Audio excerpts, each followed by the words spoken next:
What? I think we're on. Let me check the audio. Hold your horses, everybody. It is the 23rd of October, 2023. There we go.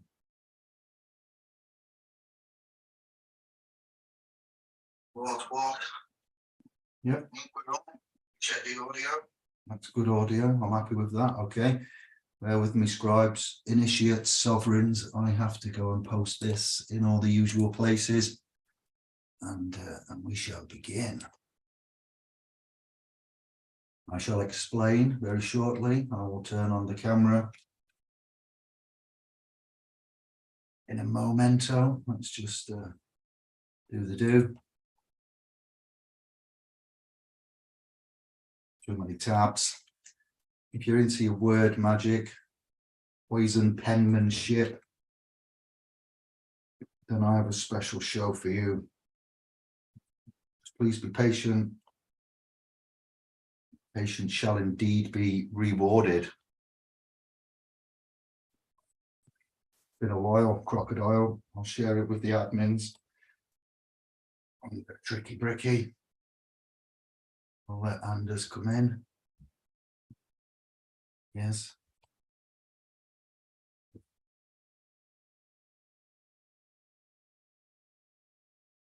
Having it across the pages. I've got a lot to say. Be forewarned. Got a lot to say. Almost done. Facebook, YouTube, Telegram, splspro.com. Inside, selector, inside. Hey, there he is, the man himself. Hello, Sweden. Hello. UK or England Let's or check the Great audio. Britain. I don't know what to say. Yeah, baby, you're being live streamed. Yes, we are.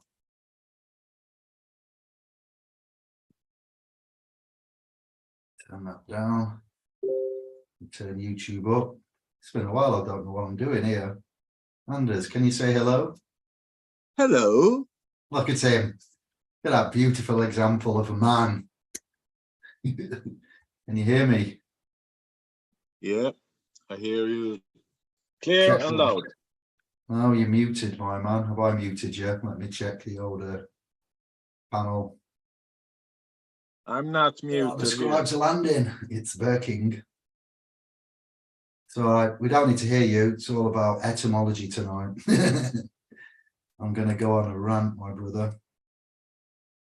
No, it says your mic's on. My mic's working because I've tested it. Tube's working. 1, 2, 1, it's all 2. Good. 1, 2, 1. Oh, 3, 2, 1. Ted Rogers. All right. Good. Etymology special. I've been chatting with Tricky Bricky, and I've been in a Zoom call. Here we go. There's a lot of people in that Zoom call. They're talking etymology with Curtis Callenbach. Some of you may know that name. And I got a lot of what I wanted to say in that chat. I'm going to tell you all first, and then we'll share this with Curtis and co, and then they can review this at their leisure. And then perhaps I can go in and talk in little chunks regarding etymology. Okay, so you've got a feast before you tonight, my initiates and sovereigns. Let's see who's in the room first before we begin and say, what? It's been a while, crocodile. All right, Greg, leave my rights alone. Eric, Moo, truth over lies. It's been back. Remember my little boat race? Admiralty Maritime. Speaking of that, a bit of slang for you. So admins, you can join in as and when you want. I see Anders has gone on to mute for now. But you are welcome to chat and speak and interact as I am, Anders, by all means, my man. Let's make sure we're both on the, I'm on, but I'll put the gallery on so we can all be seen. Can you hear me now? Begin without further ado. Can you hear me now? Gallery. Yeah, clicked. Swap us over. Me. If you like your etymology, spellcasting, spelling words as we break them down into the alpha, beta, alphabet, we spell them. Word, put S in front of word. You've got a sword, poison penmanship. Search Rhyme Asylum if you're a lyrical fan, but don't hold me to account because it's quite an explicit song. Rhyme Asylum, YouTube. The track is called Poison Penmanship. All right. If you've never encountered etymology before, get ready because I've got quite a lot for you. This show is not to promote or to insult you with regards to religion, Christianity. I can't help the way it is. I can't help what we've found. All I can do is be a conduit with the messages there that are going to come out. Thank you to Tricky Bricky for inviting me into the Zoom chat with Curtis, Callenbach and co. But like I said, there was about 50 souls in there chatting. And I think they've got an agenda, and what I've got to say is going to completely take over the chat. And I'd like to get it down first in a trial run with you. This channel I've somewhat neglected over the months, years. So I thought I'll give you first preview. I have invited Tricky Bricky to the chat should he wish to attend. I've invited the admins, or you can remain in the chat room. Tricky Bricky, aka man commonly known as Stephen. All right, so yeah, you've got the chat link there. You can stay in the room, you can watch, you can pop in, and I've placed it everywhere for you to pick up. So that's enough of an introduction. Let's get ready. All right, the first excerpt is going to come from man known as, or man like Pao Chang. Okay, I don't know if he's the original author, but a lot of you may have heard this premise, this rhetoric, this vocabulary. With regards to weekdays, bodies, registration, souls, sheeple, zombies, all right, zombie nation. And then I'm going to pay homage to man like, who have we got to name drop, you know, no particular order, but we'll go for, oh, there's too many. Where do I start? We'll go for the late, great Jordan Maxwell. We'll go for Pao Chang. We'll go for, there is another man right there I'd like to reference. Cullen, son of Smith, Santos Bonacci. We'll go for,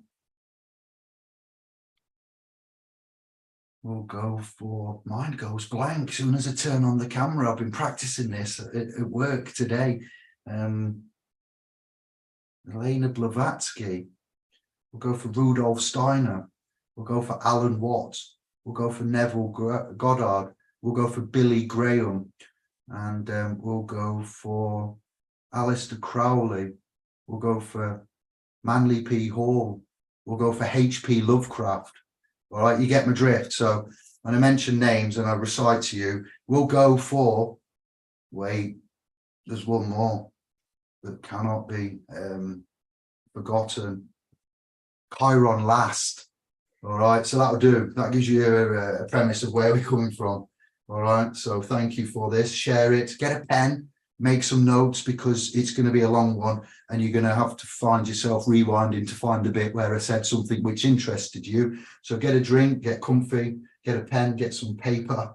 Eric's in. All right, Barnsey, Bricky, Stephen, thank you for that. I would still like to go in with Curtis, like I say, but I've just gone in and seen how many souls were there.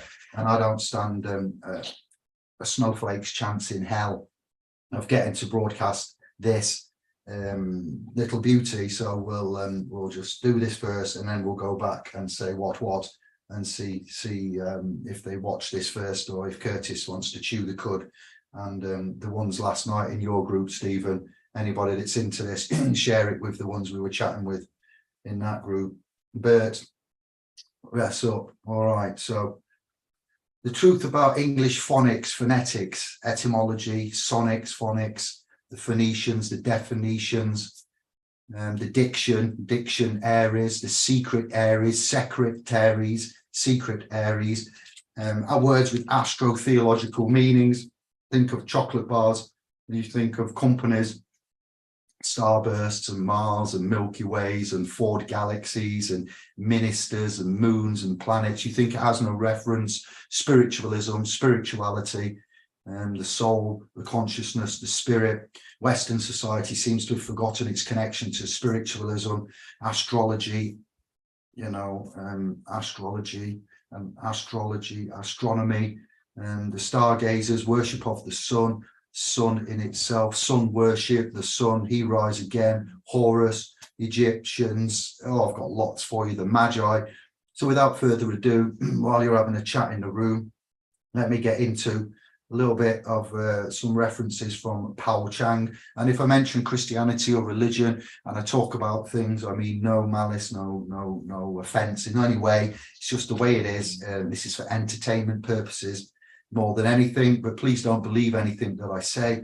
Research it, make your notes, reference it, get your dictionaries out, get your Latin, get your Black's Law, get your Oxford English definitions, Cambridge, Merriam's, church Bibles, ecclesiastical language, legalese, English, and then we're going into codex, phonics, sonics, Phoenicians, Hebraic text, and so forth and so on. All right, so that set you up with where we're going. That's my disclaimers out the way.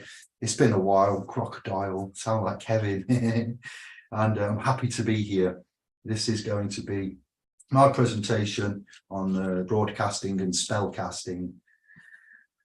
Sheeple, where was that first coined? Who was that made by? Research the word sheeple. I don't particularly like it, but there is zombie-like lives of sheeple. And according to Merriam-Webster.com, the word sheeple is defined as people who are docile, compliant, easily influenced, people likened to sheep, followers, lambs, folk. The word is derived from the combination of the word sheep and people, if you couldn't get that already. In many ways, sheeple are people who are naive and lack critical thinking skills and obediently follow orders because they're too afraid or too docile to question the so-called authorities. So this show will hopefully provide you some proof that most people, I'm a living soul, as it says in Genesis 2:7, living soul. Most people are acting like sheeple and are far from being awake.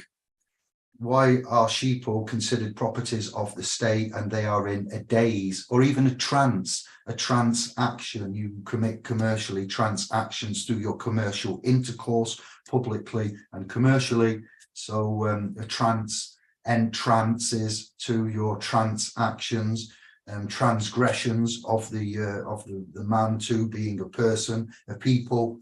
Let's go to persona, the pursing of the lips, and the sonic, sona, so person, personification, persona.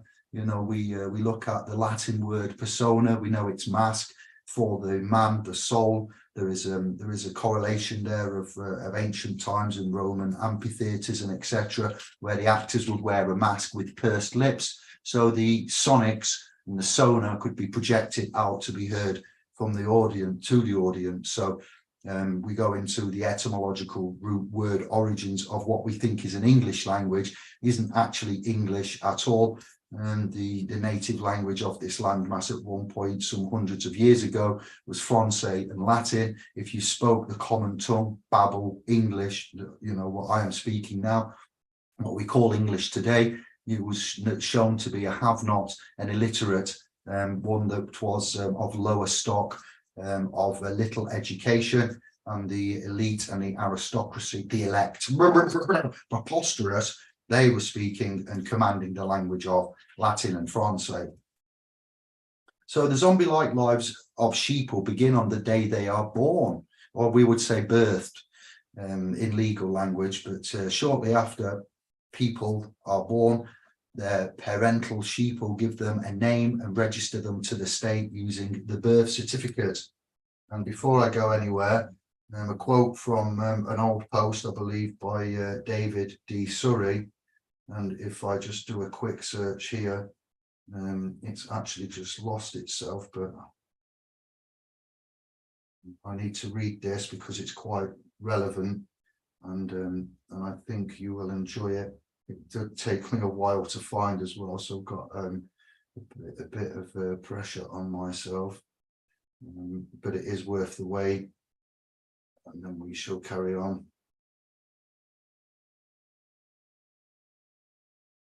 Come on, don't fail me now, technology. Don't fail me now.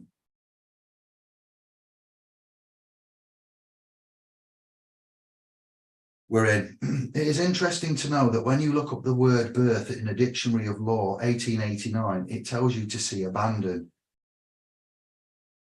The word abandon in section 2 is defined by a dictionary of law, 1889, using these exact words: the act of a parent in exposing an infant of tender years, usually under 7, in any place with intent wholly to desert it. Based on the definition in the previous paragraph, when your mother gave birth to you and your parents signed the birth certificate with your name on it, they unknowingly agreed to abandon you. This allowed the state to claim you as its property and ship you to the land of the legally dead. Legal fiction. All right. So the sad thing that the parental sheeple do not know is that the birth certificate is the legal document used by the state to trick them to abandon their babies or lambs, allowing the government to claim their babies, lambs, as chattels, personal property. Chattel, look up that word, make a note of that. It also allows the government to transfer their babies, lambs, to the land of the dead, legal fiction, turning their babies and lambs into dead entities in the eyes of the law. Hence the name in all capital letters on their social security cards and driver's licenses. The name in all capital letters is the same all caps name written on gravestones. When we exit this realm that we're in now, the final act that we commit in public is death, and death is denoted by the capital Bromley Stewart, Gloucester Channel, all caps, ledger. There's another name to drop there, and some research we've done. A lot of you will be up to speed with that. Okay, if it doesn't matter about the text and the font and etc., then why does it need to be capitalized? Have you looked at capitis diminutio? Yes, that one. Please do. What sheeple do not know about governments is that nearly all of them have been incorporated and thereby are legal fictions. State incorporated, you know, the United Kingdom, the US government are foreign corporation with respect to a state of the United Kingdom, United States, unincorporated. In the article, there is a sentence that says the United States government is a foreign corporation with respect to a state. Most, if not all, sheeple have been brainwashed so bad that they actually think that governments, let me just check tube, that are living entities and have power over them. There is no government that is living in reality because there is no living man or woman who is the government itself. There are only men and women acting as agents for the government. Sheeple wake up in the morning thinking that they are awake, but they do not realize that they are actually in a daze, which etymologically means to become weary. So you wake up in the morning, and when you go to a funeral for someone who's deceased or passed, then you are mourning at the wake. The word weary is derived from the Old English word wearig, W-E-R-I-G, meaning tired, exhausted, miserable, sad. As for the word awake, it secretly means a night watch for the dead. The evidence of this can be seen when you use the art of word magic to decipher the word awake. When you move the first letter A from the word awake, a space to the left, you get the term wake. When a ship travels in a body of water, the pattern it leaves behind it is also known as a wake. Some people leave a great wake in their trail. According to dictionary.com, the word wake means a watch or vigil by the body of a dead person before the burial, sometimes accompanied by feasting or merrymaking. Another word you need to investigate using the art of word magic in the previous paragraph is mourning, M-O-R-N-I-N-G. Phonetically, the word morning sounds like the word M-O-U-R-N-I-N-G. I've been at work all day in servitude. I was up at 5 a.m. Got a bit of a fluey virally, so bear with me, all right? Meaning the act of a person who mourns, sorrowing or lamentation, or the conventional manifestation of sorrow for a person's death, especially by the wearing of black clothes or a black armband, the hanging of flags at half-mast, etc. What do sheeple do at a wake? They mourn the dead wearing black clothes. Why do we mourn the dead? They mourn the dead because they are in a daze and feeling weary. Remember, the word weary is derived from the Old English word wearig, meaning tired, exhausted, miserable, sad. To help ease the weariness, some sheep will give money to the family of the dead, but what they do not realize is that the so-called money that they give is called legal tender, which is a deceptive way of saying debt. Phonetically, the word debt sounds like the word dead. All debts are fictitious because they are created by banks, which are corporations, banking cartels of private families. The Federal Reserve is not federal, neither is it a reserve. The Bank of England is not a bank, and it's nothing to do with England. Also, it's the creation of the Mandrake money system on Jekyll Island in the late 19th century by the usual, okay, as much as common knowledge now. Also legally known as artificial persons. In other words, all debts are debts. All legal debts are created for the dead, legal fiction. Why do you think sheeple bury their money in the bank? Sheeple bury their so-called money because it's a dead debt. When the dead are rested for their eternal rest into the ground, they are inter-rested into the ground, interested, interest. Inter, going in, and rested, eternal rest. So they lower the coffin into the ground and the dead are interested. What? I know, who would have thought? We continue on. The sins of sheeple. One of the worst debts that sheeple have is called a mortgage. What sheeple do not know about the word mortgage is that it secretly means a pledge to the dead. To find evidence of this, you need to use an etymological dictionary and the art of wordplay to decipher the word mortgage. When you split the word mortgage into two words, it transforms into the term mort and gage. Keep that in mind, that the word mortgage is derived from two Old French words, which are mort and gage. In Old French, mort means dead and gage means pledge. The word pledge comes from the old plagier, meaning to promise. Dictionary.com defines pledge using these exact words: a solemn promise or agreement to do or refrain from doing something. Let me just rest that there. Based on the etymological definition of mort and gage, the term mortgage could be translated as a pledge to the dead. All legal debts are for the dead, which is why the word debt can mean sin. Remember the Lord's Prayer: trespasses, debts, sins, forgiven. Okay, it's been edited recently, hasn't it? Hence the Bible verse Romans 6:23 KJV. For the wages of sin is death. Sin is debt, dead, death. To find evidence that the word debt can mean sin, go to Merriam-Webster.com and search for the definition of debt, and you should see the word sin as one of its definitions. The word sin is derived from the Old English word S-Y-N-N, sin, meaning moral wrongdoing, injury, mischief, enmity, feud, guilt, crime, offence against God, misdeed. Deep down, sheeple feel bad for all the debts and sins that they created. So many of them go to church to see if they can find God and hope that God will forgive them for their sins and debts. What the sheeple do not know is that nearly all churches throughout the world have been incorporated, thereby are corporations, also known as denominations, denominations of faith, money, denominations of money. To make matters worse, nearly all clergies, pastors, priests, and ministers, moonstars, do not know the secret knowledge of the scriptures. How many clergies do you know that have the knowledge and courage to teach that the true church or temple of God is within them in this lifetime. I have never met one. Have you? To make matters even worse, sheep will baptize their babies, lambs, baby, honeymoon, we'll get to that in a bit, babies and lambs, thinking that this external act will free their babies and lambs from original sin. External baptism will not free their babies and lambs from original sin. How do we know this? Because if it did free them from original sin, they would be immortal and not die. To be free from original sin is to be free from death.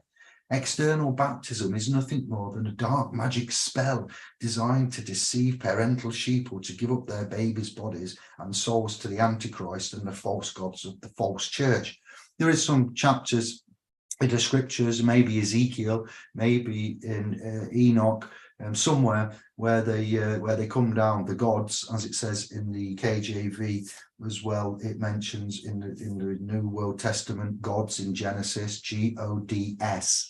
Okay, as it does in Elohim. It's common knowledge, gods, more than one. And when they were going up to the heavens in the chariot of fire, they allegedly made remark about the stench of the human, and they were to be washed and bathed before they were transported up to the heavens in the chariot of fire. So we have further research and discoveries upon baptismal processes and reasons for that, and washing and cleansing, as it is written in the original codex and scriptures. Okay, unlike external baptism, internal baptism is a holy process that occurs within the body, not outside of it. Like the government, the church is also a fictitious entity. In other words, it is an invisible body. The evidence of this can be seen in the definition of the word parson. According to the Law Dictionary, Tomlin's 1835, the word parson means one that hath full possession of the rights of a parochial church. He is called parson, persona, because by his person, the church, which is an invisible body, is represented, and he is in himself a body corporate in order to protect and defend the rights of the church, which he personates by a perpetual succession. 1 inch 30. Esoterically, the word church means body. Also Scotland, kirk, church. In other words, the temple or church of God is man's physical body, male and female. To be more specific, it is the true temple church of God. As a result of all of that, external churches, buildings are false churches, and they have spires on them. We inspire and we expire, expiration, inspiration, spire. I'll get into that another time, but that's a bit from Chiron Last and his works on etymology, which is very important. No external church or temple built by man is more holy than the physical body of man, male and female, because man were created by God and the Spirit of God dwells in man. Hence the Bible verses 1 Corinthians 3:16-17 KJV. Know ye not that ye are the temple of God, and that the Spirit of God dwelleth in you? If any man defile the temple of God, him shall God destroy, for the temple of God is holy. Which temple are ye? The corporate life of sheeple. Nearly every morning, especially during the weekday or weekdays, D-A-Z-E, millions, if not billions, of sheeple throughout the world go to work at corporations, which can be abbreviated as corpse. Phonetically, the word corpse sounds similar to the word corpse, so C-O-R-P-S and C-O-R-P-S-E, which is defined as a dead body, usually of a human being. Corpus delicti, corpse, corpus juris, body, body of Christ, the blood of Christ. Comes into play a lot when we look at the word body, corpse, corpus, etc. Black's Law Dictionary 6th edition defines the word corporation as an artificial person or legal entity created by or under the authority of the laws of state. When we've recently looked up the person of significant interest for electricity corporations, for instance, we find that the person of significant control not interest. That's another complete tangent. Person of interest, person of significant control is listed as a company. So furthermore, you know, we've done extensive work on persons, corporations and bodies and souls and etc. And you can find that out for yourselves quite easily. Okay, an artificial person is considered dead in the eyes of the law and thereby can be defined as a corpse. Hence the word corporation, C-O-R-P-S and C-O-R-P-S-E. You can also find the word corpse in the term marine corps. So military comes into it, ministerial, ecclesiastical comes into it, commercial intercourse and so forth comes into it. Various multifaceted dimensions are all intertwined together with the merger of. In law, all military personnel are considered dead and thereby have no natural rights, which is why government superiors order them around like dogs, dog soldiers, dogs of war, godfather, dogfather, and make them wear dog tags to ease the pain of working at a corporation. Most people are given a break during the weekend because they are weakened. Besides the weakened, sheep will like to celebrate yearly parties, so they do not have to think about their dead-end jobs. One of these yearly parties is commonly known as a birthday. What sheeple do not understand about a birthday is that it is a ritual for celebrating the birth of a corpse, which is the dead body. You only ever have one day of birth or day that you are born, but please bear with me for the purposes of this show and for the subject matter that we are discussing. Okay, some of the evidence of this can be seen in certain legal definitions of the word birth. Ships also have births. Ships are birthed. Anagram of ship is hip. Mum. Females used to be the name of ships until Admiralty Maritime had to change that law, so ships can now have male names as well, but that's only a recent supposition, recent movement of the correction of and the forward evolution of the Maritime Admiralty vessels as such. Yes, so some of the evidence of this can be seen in certain legal definitions of the word birth. An interesting fact you need to know about the word birth is that it can mean a stillbirth. If you look on this channel for ulterius est exclusive ulterius, I'll give you it in a minute. It will be it will surprise you that the word birth includes stillbirth. Births, deaths and marriages, I've covered that. All right, so you can, an important word you need to investigate in the previous definition is include.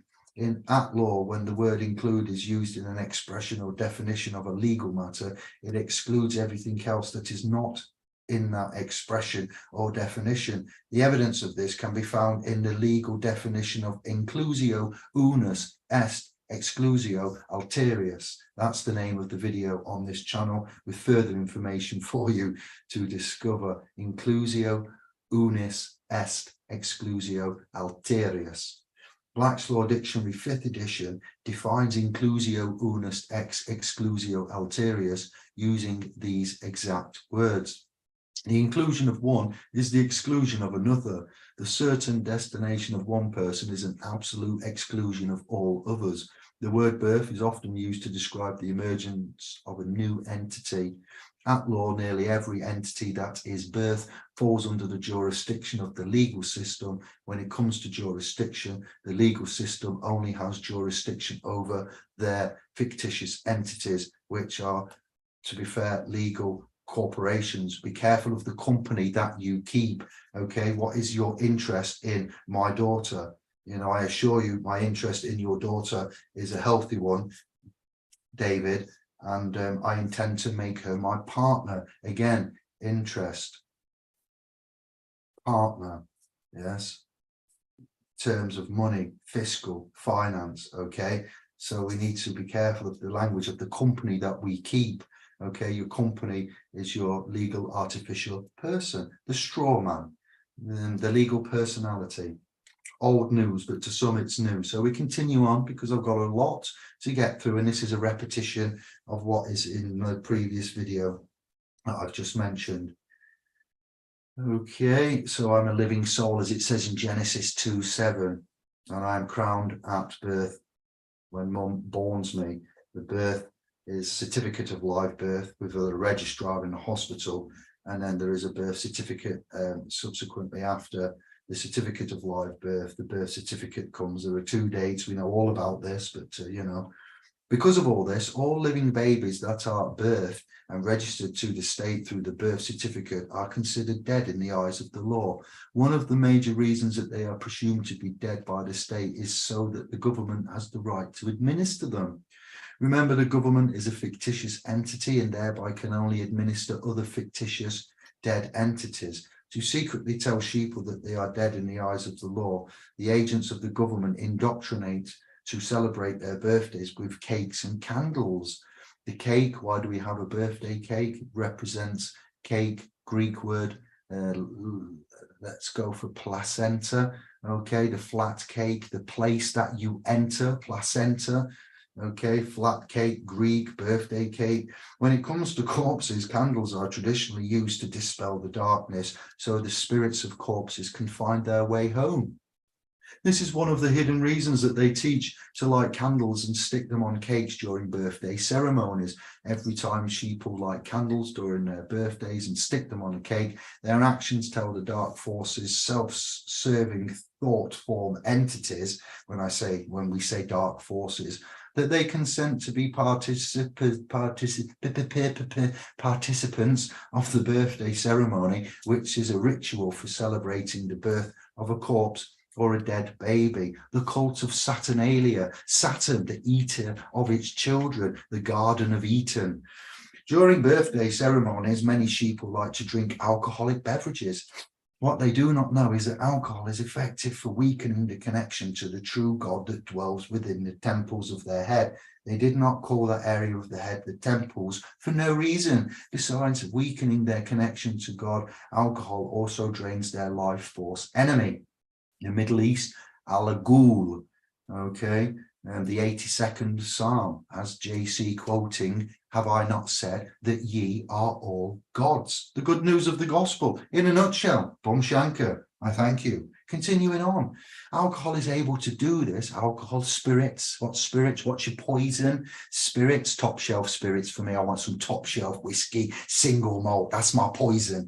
Alcohol is able to do this because it has the ability to extract the essence of an entity. This is why alcohol is an important substance for the herbalists.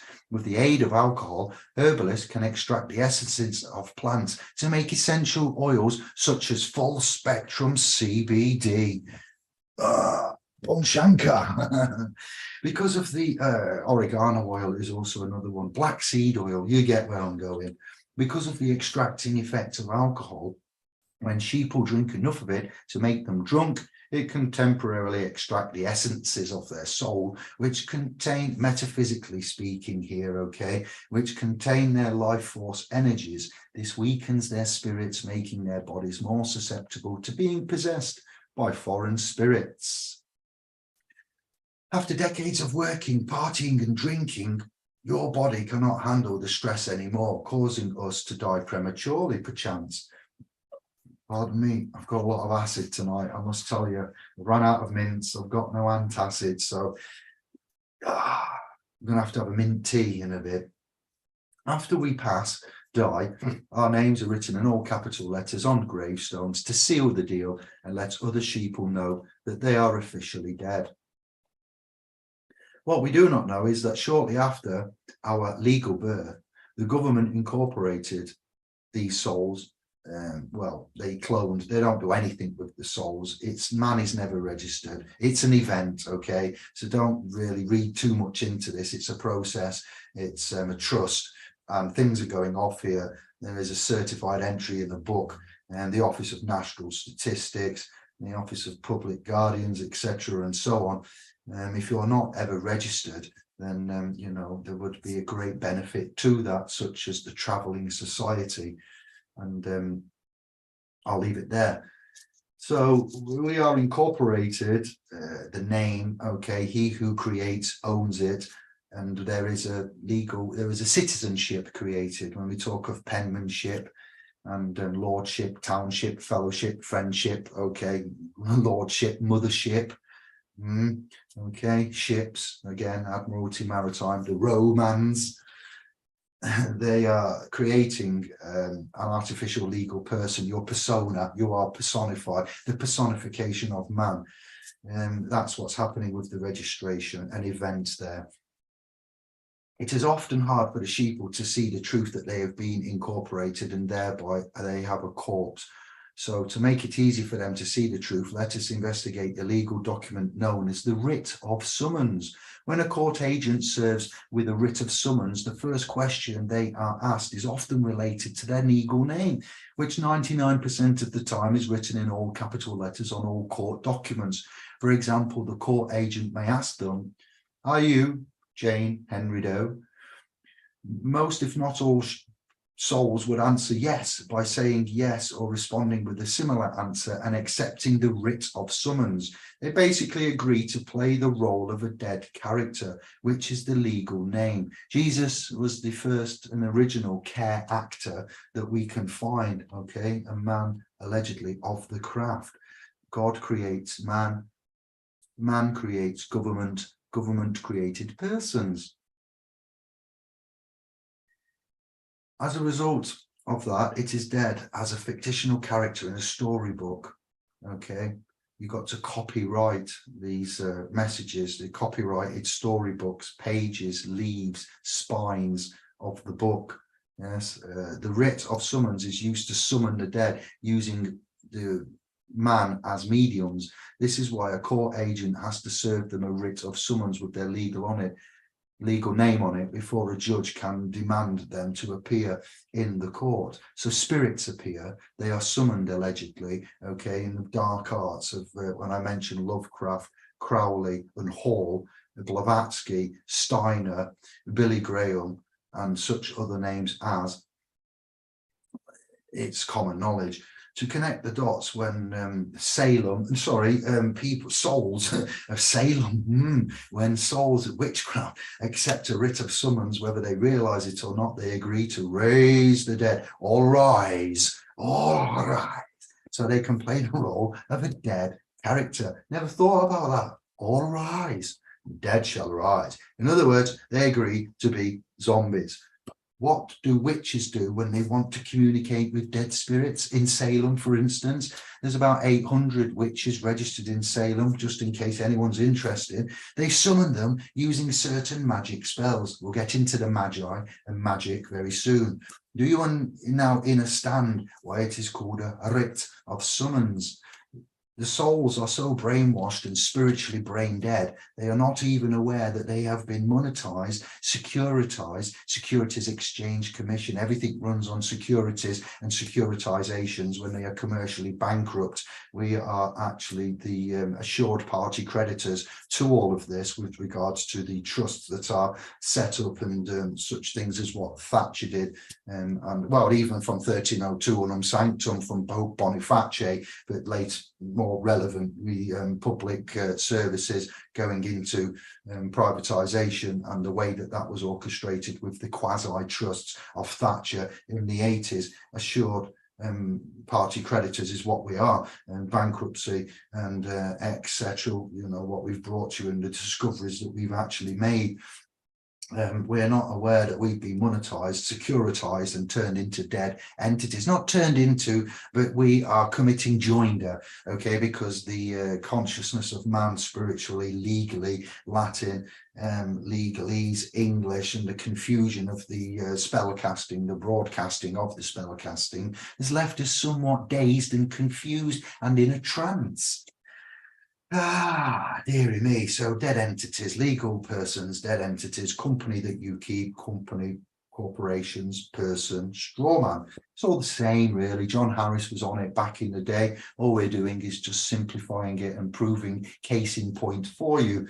So, you know, these dead entities can be sold on the stock market by the traders of mankind. Stock, cattle, chattel, market, stocks and bonds, stocks, village idiot. To make fun of them, the elite order their minions to create TV series and movies about zombies, such as the Dead. In the TV series, zombies represent the souls that do not even realize they are legally dead.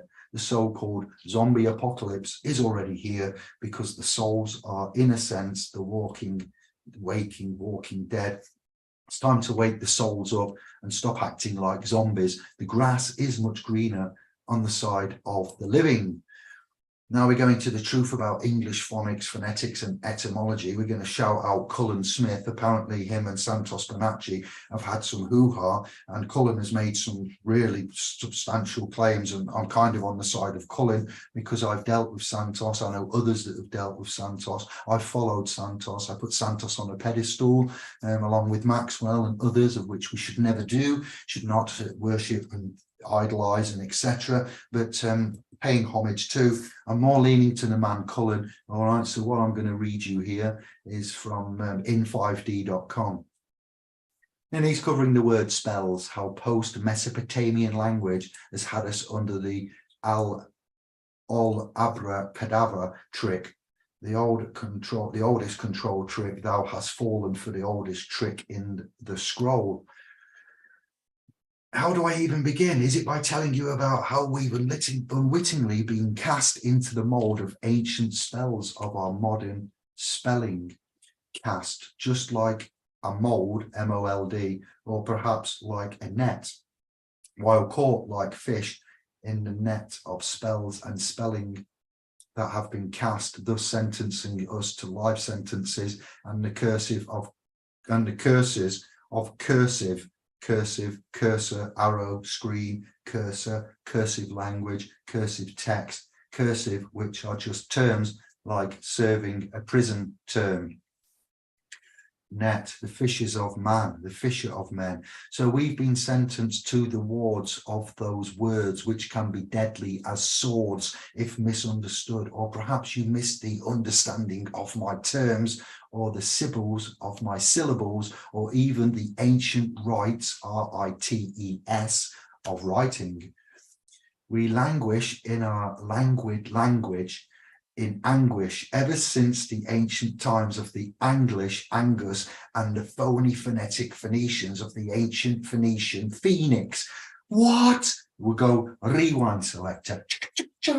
We languish in our languid language, in anguish, ever since the ancient times of the Anglish, Angus, and the phony phonetic phonics of the ancient Phoenician Phoenix. You think English is easy? Sometimes I think English should be committed to an asylum for the verbally insane. In what language do people recite at a play and play at a recital? We wash our car, we take our car to the car wash. Would you take a jet to the jet wash? Ships by truck and send cargo by ship have noses that run and feet that smell.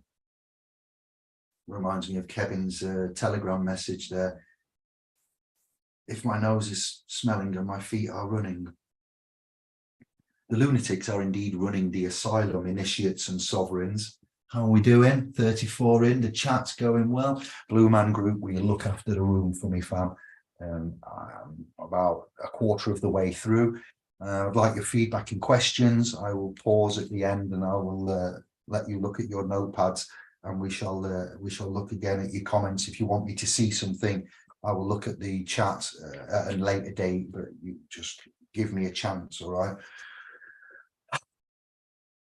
How can a slim chance and a fat chance be the same? While a wise man and a wise guy are opposites, you have to marvel at the unique lunacy of a language in which your house can burn up as it burns down, in which you fill in a form by filling it out, and in which an alarm goes off by going on. English was created from the ancient phonic phonetics of the phony Phoenicians, Phoenixes, and it reflects the creativity and the cunning genius of the human race, which of course is not a race at all, unless you're just another rat caught in the daily maze of the rat race of this human race against one another. We draw money from our banks, which are the edges of a river which flows in currents to the sea, which is why it's called current sea, because our cash flows like pyroclastic ash flows towards the sea, which is why we can trace back the roots of all modern trade to the ancient Phoenician trade routes. So central banks, currency, cash flow, dead debts, interest. Okay.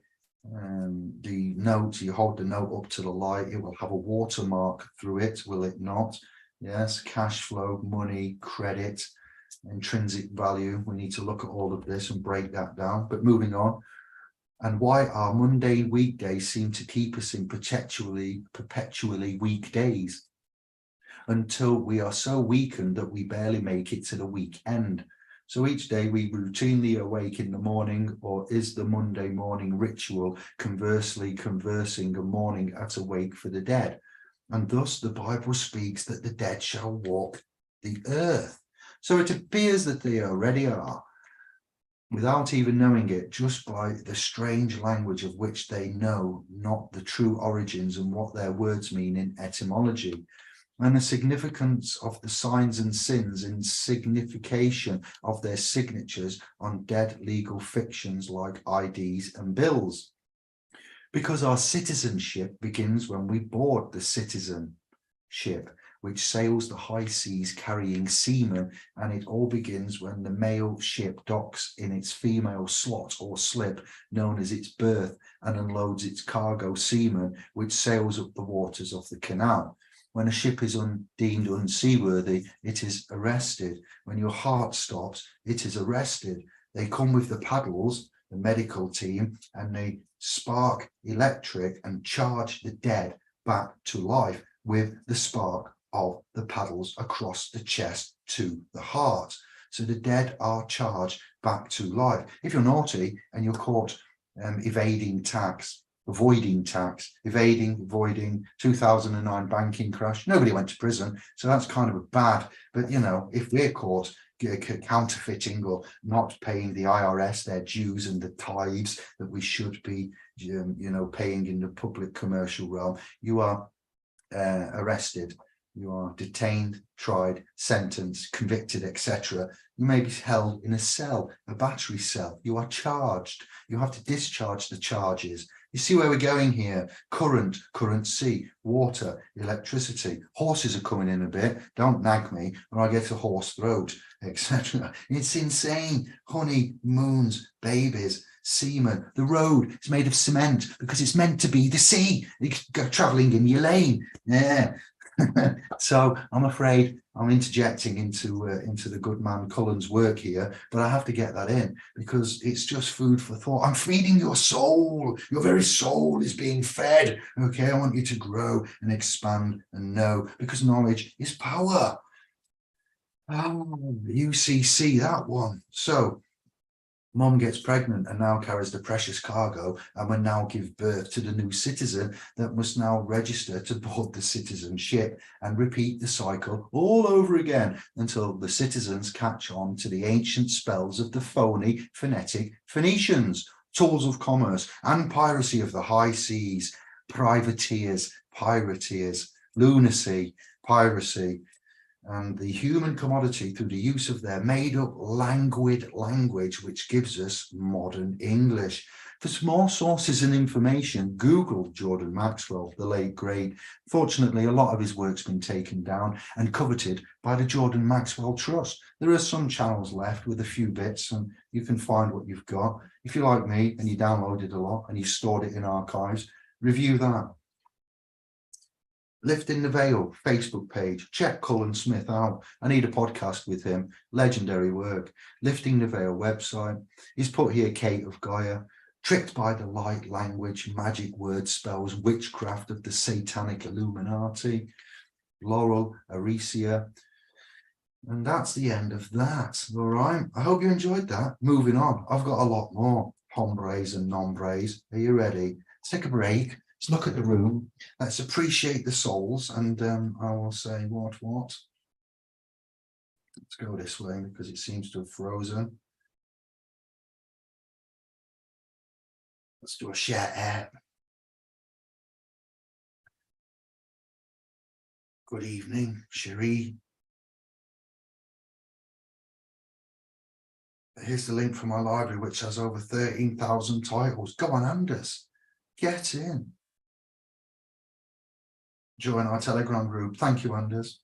Luxury in Yorkshire and beyond. Grand rising for us. Hey up, luxury in Yorkshire. Have you got some places there or what? Flat Earth, dude.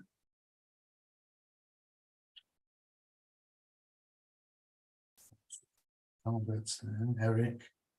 I think he will keep it up. I hope this is left up. I am in a very poor reception. All right, Jerry. Yeah, it's being kept up. Richard Vobes is doing well with the information. Can't believe someone gave him the house biz admin law definition. Looking for that for years. Okay, yes, well, that's all good. And leave my rights alone. We can help you with that. Debtor, pay again. Pagan, debtor, pagan, pay again. Astral soul. Hey, folks, astral thief here. Long time. Leighton Stones. Richard Vobes never took you up to appear on his channel. He took a lesser scribe from Dark Matters. Oh, Leighton, I would like to go onto Richard Vobes' channel. Perhaps you could share this video with him. If you can get in touch with him, admins and myself will also continue to try. I would very much like to chew the cud with that man.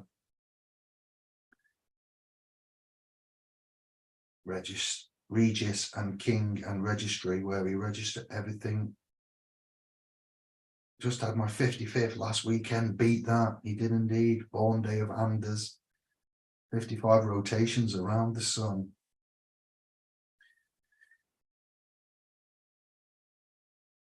Yeah, yes, there's a lot happening there. I'm just skimming down. All right, carry on chatting, fam.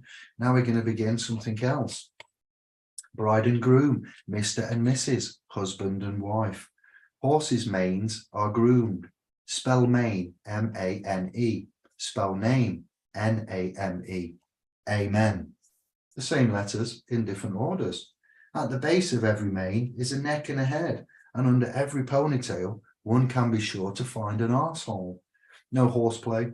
Please quit horsing around. Don't nag me, make me shout, or I'll get a little horse in my throat. Nay, lad, nay. Horses for courses. Nay, Mr. Wilkes. Remember Horus, he rises again on the horizon. He's going to appear a little bit later in the show. Married, legal against lawful reasons to seriously consider legal, L-E, hyphen G-A-L, the Gaul in France to English. Church and state partnerships, Mr. and Mrs. The honeymoon, moons are coming up, min's coming up, all right, moonsters. Moon, Mon, Monarch, Mon Astri, Mon Eye, Moon Eye, Bay, Baby, you know, Bay as in water bay, ship's bay, bee as in bzz, honey, honey bee, baby, honeymoon. Don't be a lunatic. What's all that about? Stars, starburst. Let's go and have a look at the Milky Way. Have a Milky Way chocolate bar, get in a Ford Galaxy. There's lots of astrotheological references to commercial products all around the world. A quote by William Shakespeare: a young man married is a man that's marred. Marred, have a word and look that up, will you? Bridal wear. Speaking of horses, bridal wear. What's that? How do you dress a horse? What does it have? What do they have in the equestrian realm? Meaning in the Cambridge English Dictionary, a noun. Bridal wear, special clothes for a bride, a woman at her wedding, such as a long white dress. She spent the day with her friends shopping for bridal wear. Horses' bridal wear, as I said, for equestrian. Then we go into chattel and cattle, folk and flock, lambs, palms, lamps, sheep. Husbandry. Husbandry, noun, the act or practice of cultivating crops and breeding and raising livestock. Agriculture, you know, we've got to look at wedlock as well, but the application of scientific principles to agriculture, especially to animal breeding, careful management or conservation of resources and economy. The word husbandry has nothing to do with marriage, or at least not in this day and age, and it had nothing to do with marriage when it entered the English in the late 13th century.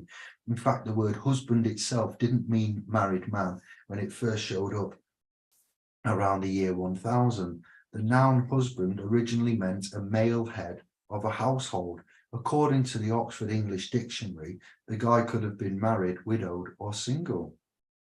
A word history note in the American Heritage Dictionary of the English Language 4th edition suggests that the wedded sense of husband was derived from the fact that male heads of household were usually married. The origins of husband are Scandinavian, Anders, a similar word from Old Norse and Old Icelandic. Husbondi, yes, that's right, I hear you shout. Yes, Anders, husbondi roughly meant a householder. A bondi in Old Norse was a peasant who owned his house and land. It took nearly 300 years for husband to evolve into its modern sense of a married man. This meaning was first recorded in about 1290. That same year, according to the OED, the word husbandry entered the language as a noun for the management of a household and its resources. Here's an example from Shakespeare's The Merchant of Venice, 1596 to 1598.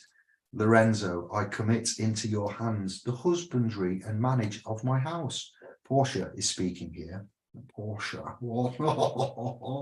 In the 1300s, another word, husbandman, came to mean a farmer or tiller of the soil, and the word husbandry widened to mean farming and agriculture in general, including the raising of livestock, poultry, and such. This latest sense of husbandry survives today. We still speak of animal husbandry as a branch of farm management. However, I don't know of a term for husband management. All right, so we look at the Bible and the household Bible, and births and marriages and so forth may have been recorded in that previous to state registration and the legal way of which the contracts are done and the legal act is done now. We are knowledgeable on the old-fashioned principalities of our towns before all of this magi word madness of the broadcasting and spellcasting came into every street and city and village, near you. Wedlock. Wedlock is a noun, the state of being married, born out of wedlock, born when one's parents are not legally married. Word origin for wedlock, Old English wedlack, from wed pledge. Suffix denoting activity, perhaps from lack, game, battle, related to Gothic, lakes, dance. Old Norse, L-E-I-K-R, leaker by any chance? It's time for you to speak up, Anders, there. Am I saying that right? Do you know? Feel free to unmute and chip in.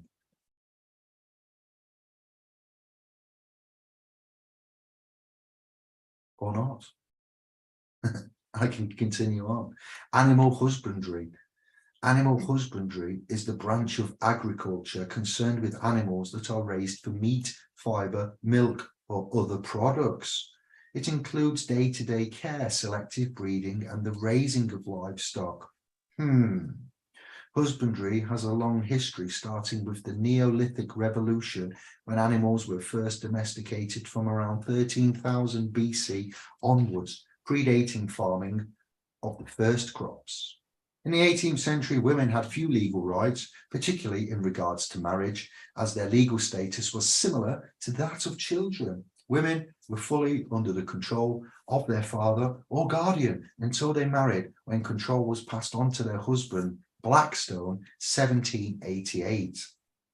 If a woman never married, she would have to depend on the hospitality of her male relatives, as she did not have any rights to own property of her own, a theme frequented in Austen's writing, such as Lady Susan, and also Pride and Prejudice. That's right, ladies, I hear what you're calling. This theme is discussed directly in Pride and Prejudice with the entailment of the Bennet estate. An entailment occurred when a land-owning family had no male heirs, and the deed of the land did not specify that the land could be passed on to female heiresses. In this case, as with the Bennets, the land would go into the nearest male relative upon the death of the land-owning male. We see this in Pride and Prejudice, with the estate being entailed to Mr. Collins. Upon Mr. Bennet's death, the Bennet women would have no legal claim on their estate, which is one of the main reasons that Mrs. Bennet is so anxious to see her daughters married. Anders, did I hear a little noise there? Did I hear a little tinkle? Yes, you did, and it's quite. Can you hear me now? Can you hear me now? Let me just check, see if Anders has got some lyrics. No, everybody else can hear me, but not you. I hear you, Anders. Okay, Yeah, I perfect. got you. Yeah, we was talking about I've got you on husband. the phone, but actually on Zoom. Everybody else can hear me, but not you. Yeah, you're on the phone. Wait a minute, I've got a technical issue somewhere. 1 second. Okay. 1 second. 1 second, my brother.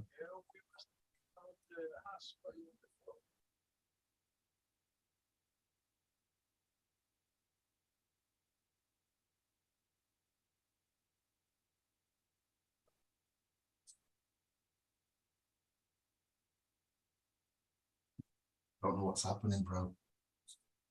You can speak. Anders, speak, please. There's a big Yes, delay. I speak then. Then I'm speaking about the topic of husband. Here in Sweden, husband, what I relate that to is husbonde. And that, what I think it means, it's that you're bound to an house. You're bound to a land or to an house. And that's old Nordic. So I think most of these old names, they're coming from the Northern language. And now it's quite interesting with that husband, husbonde, housebound, bound by your house and your land, what you have and to live on. And I see that as a farmer. That means a farmer with that have a responsibility for his family, everybody that's working for him. So that's how I see it. That was just a comment on it. And I couldn't comment before because I was out smoking. Yeah. Lock, stock, and two smoking sovereigns. I like it. No, yeah. But you just ramble on, no. Ramble on. I'm sorry about that technical issue. It's fixed. I'd got the microphone set as my speakers. Who'd have thought it? Well, yourself a DJ? Out. Leave. Was ist das? Thank you, Anders. Your wealth of knowledge. And I'm sorry about that. And I'm loving your input, as are the scribes. Right. Financially, single women were slightly better off than married women. Women. If a woman was not married and had a modest or large fortune, she had control over her finances and the allowance allowed her by her parent or guardian. As soon as she married, the husband had the disposal of the whole of the income of the wife's lands and of her existing fortune as well. Chapeau 16. Indeed, even in matters pertaining to her money or lands after her death, the husband had a direct say in the matter. The wife could not make a will without her husband's assent, and as such, anything in the will was likely to be dictated by her husband, Baron and Fern, 236. Pardon me, acid. We can see here that the women had no legal right over their own property in regards to finance or land, but the full legal power was placed in the hands of their husbands or parents if the woman wasn't married. Spinster. Shh. The fact that women were extremely reliant on men for any legal status, property claim, or access to their wealth was a fact that pushed many women to marry young. The age of consent at the time was 14 for boys and 12 for girls, though. Typically, women were between 16 and 20 when they married. Blackstone, 35. Blech. Noble women would often be betrothed at a young age to a man they had never met or a distant enough relation that it was still considered legal and the family was able to use the alliance to grow their estates. This is seen in Mr. Darcy's supposed betrothal to his cousin Anne. This is just a brief outline of the lack of legal control that women had during this time period. For the purposes of this post, I chose to focus on legal issues that would have encouraged women to seek husbands, but included some of the legal rights afforded to single women. It is clear that in either case, women were reliant on the male guardian for access to property and wealth. Even if that wealth or property was their own by law, they had no real rights to it without the consent of their male guardian, as stated in a treatise of law and equity. The law of nature at the time hath put her, the wife, under the obedience of her husband, and hath submitted to her will to his. Baron and Feme 7. I think it was some lady in Canada that had to petition the Privy Council to get women recognised at law. If you research and discover, or you've heard previous casts, we've covered this. I am splintering off a little bit, but I need to get into the groove, and then we're going to go back to etymology, broadcasting and spellcasting, so please bear with. We see that this, not only in the woman's lack of legal power over finance or property, but her complete dependence upon men to improve her situation and grant her some legal control over her life, however limited that might be. Work cited: Austen, Jane, Pride and Prejudice. Austen, Jane, the annotated Pride and Prejudice. Blackstone, Sir William and Trusler. Reverend Dr. John, a summary of the constitutional laws of England, being an abridgment of Blackstone's commentaries. 18th Century Collectors Online, London, 1788. Gale Webb, 18th of June 2016.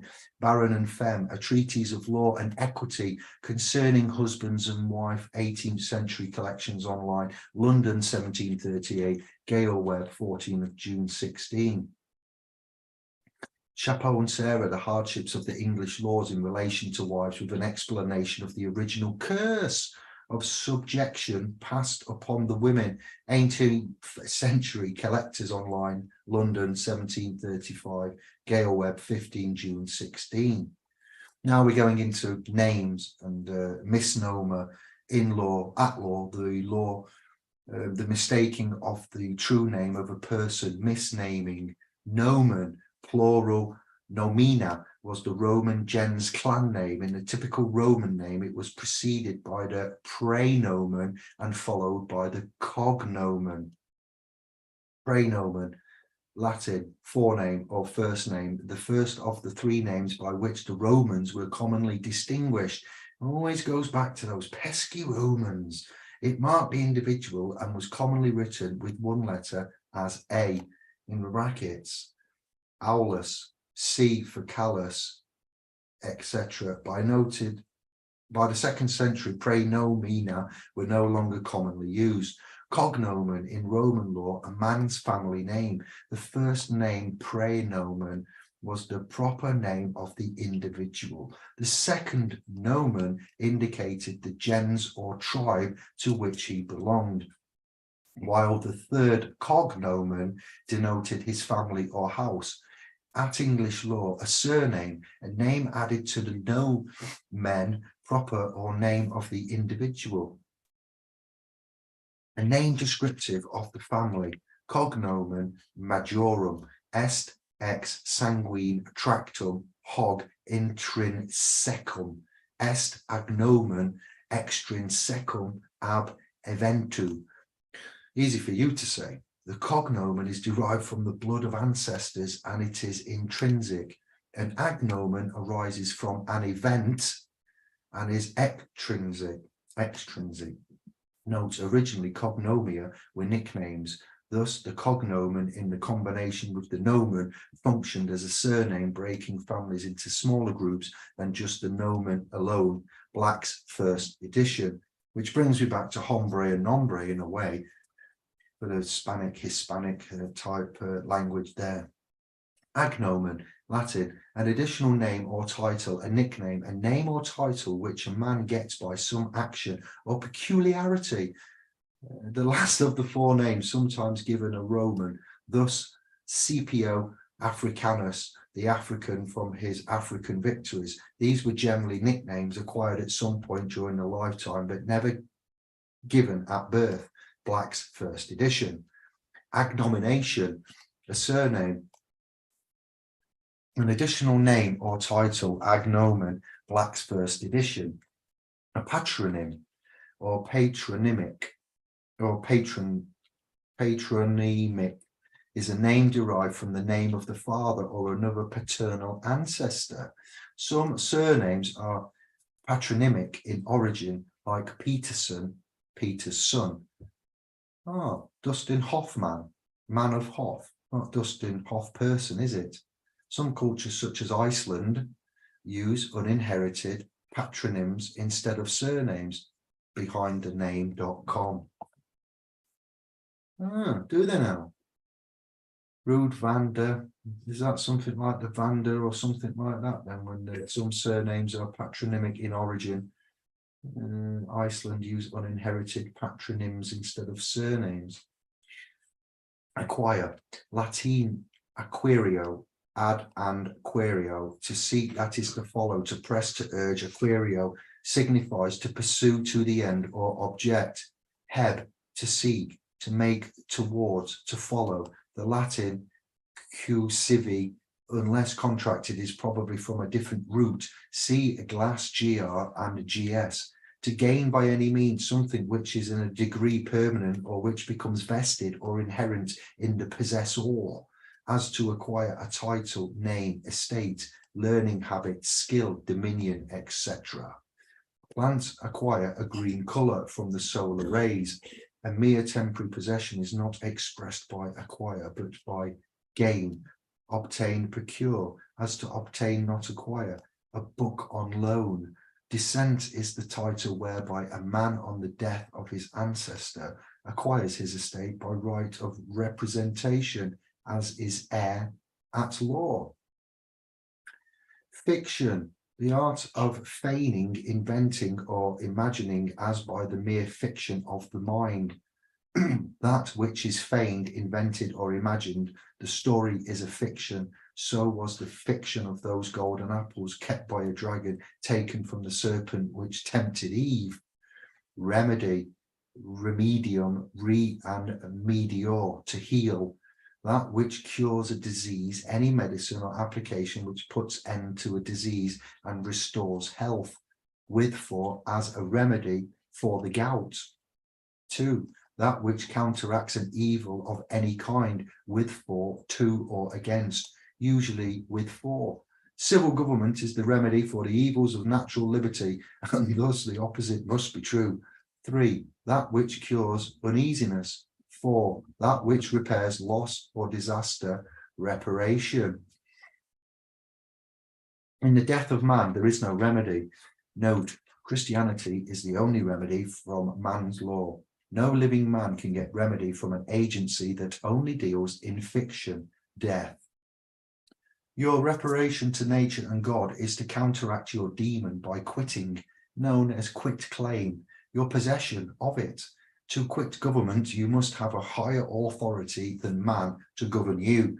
This is the nature of man's law, not my opinion, and government will require proof of claim of a higher authority, which is why so many men have evidenced the Bible as their own law in court. Which brings us on to sovereignty and the definition of sovereignty. Sovereignty is mentioned in the Bible over 200 times. Sovereignty is mentioned, sovereign, truth, commercial maxims, the maxims of commercial law. The people gave their sovereignty to the monarch in the 50s. You cannot give that which you do not possess. Okay, self-governing, good self-governance. Quote some chapters and verses from the Bible to prove you have your cardinal right to self-determination. Just about an hour and a little bit in. I think we're doing really well here. We're 70% of the way through. Death in theology, perpetual separation from God and eternal torment, called the second death, Revelation 2:10. Spiritual death, separation or alienation of the soul from God, a being under the dominion of sin and destitute of grace or divine life. We know that we have passed from death to life because we love the brethren. 1 John 3:1, Luke 1. This is what I wanted to talk to Curtis Callenbach about, and Angus and Stephen and Tricky Bricky, and getting. I would never have had the chance to have done all of this in that chat. So I decided to bail, pardon the pun, and do this. And we'll send this video to Curtis and to Angus. We'll put it in Tricky Bricky's group. We'll share this around the plains. We'll even try to get in with Richard Vobes and others, and we'll present our discoveries for the careful, kind consideration of other souls. Note, spiritual death is the contractual consent to abandon God's law and protection, denounce Jesus Christ as lawful remedy, to be in lawful receivership of God's law and protection, and give up the unalienable rights of the law of nature, so that government can harm your person without recourse, as it controls the surname. Do not take the father's name in vain. Capitalized father's name on the birth certificate. Yes, what does it say on the birth certificate at the bottom in bold black letters? There is a disclaimer there, everyone.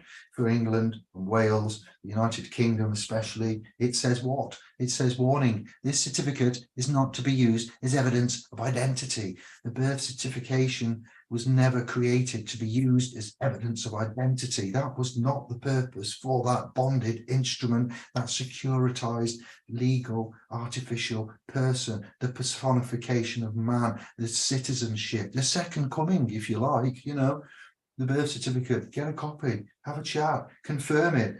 Why did we use that? Why did people and institutions and banks and IRS take that as evidence, David? Why did they? Why? What's happened here? Is it all a conspiracy? Is it free man on the land, sovereign citizen hokum? Or is there something dark and nefarious and macabre to this clandestine, psychopathic, narcissistic system of snakes and blackness?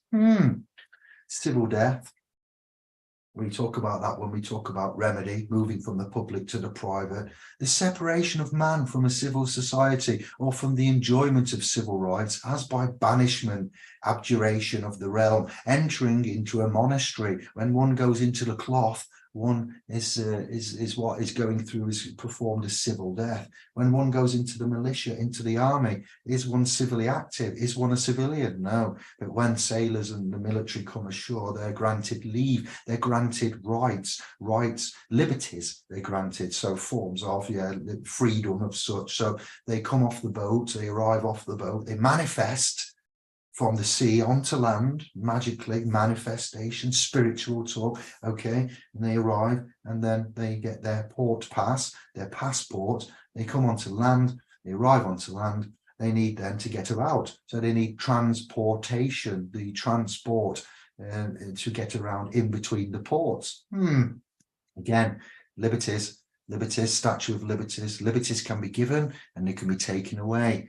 Are rights inherent? Are they gifts from government? Are they unalienable? What would you say?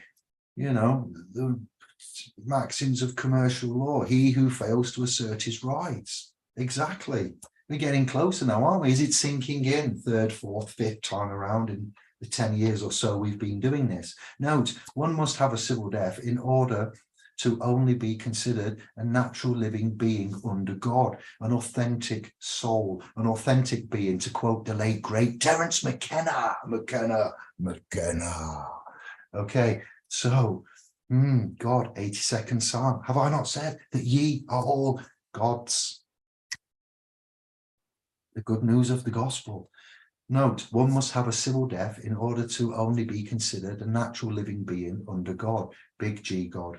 This means giving up all privileges, civil rights and obligations, duties granted by government. For a rich man cannot enter the kingdom of heaven. Government and its courts cannot see living things, only the impersonation,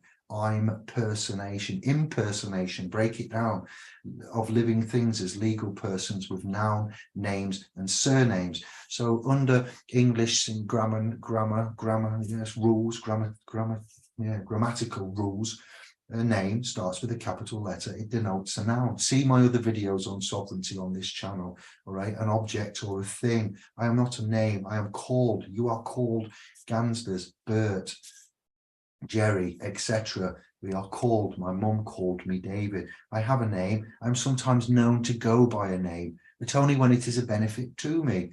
I have a person. Would you like my person's details? For with God there is no respect of persons. I am not a free man on the land. I am a living soul. Exactly. The gods ordained it this way. Gods, yes, that's what it says in the New World Testament. It clearly says gods. Go read Genesis, type it in, search for it. It's not just the Elohim, plural of the creator, Lord, architect, gods, Elohim, Anu, Enki, etc.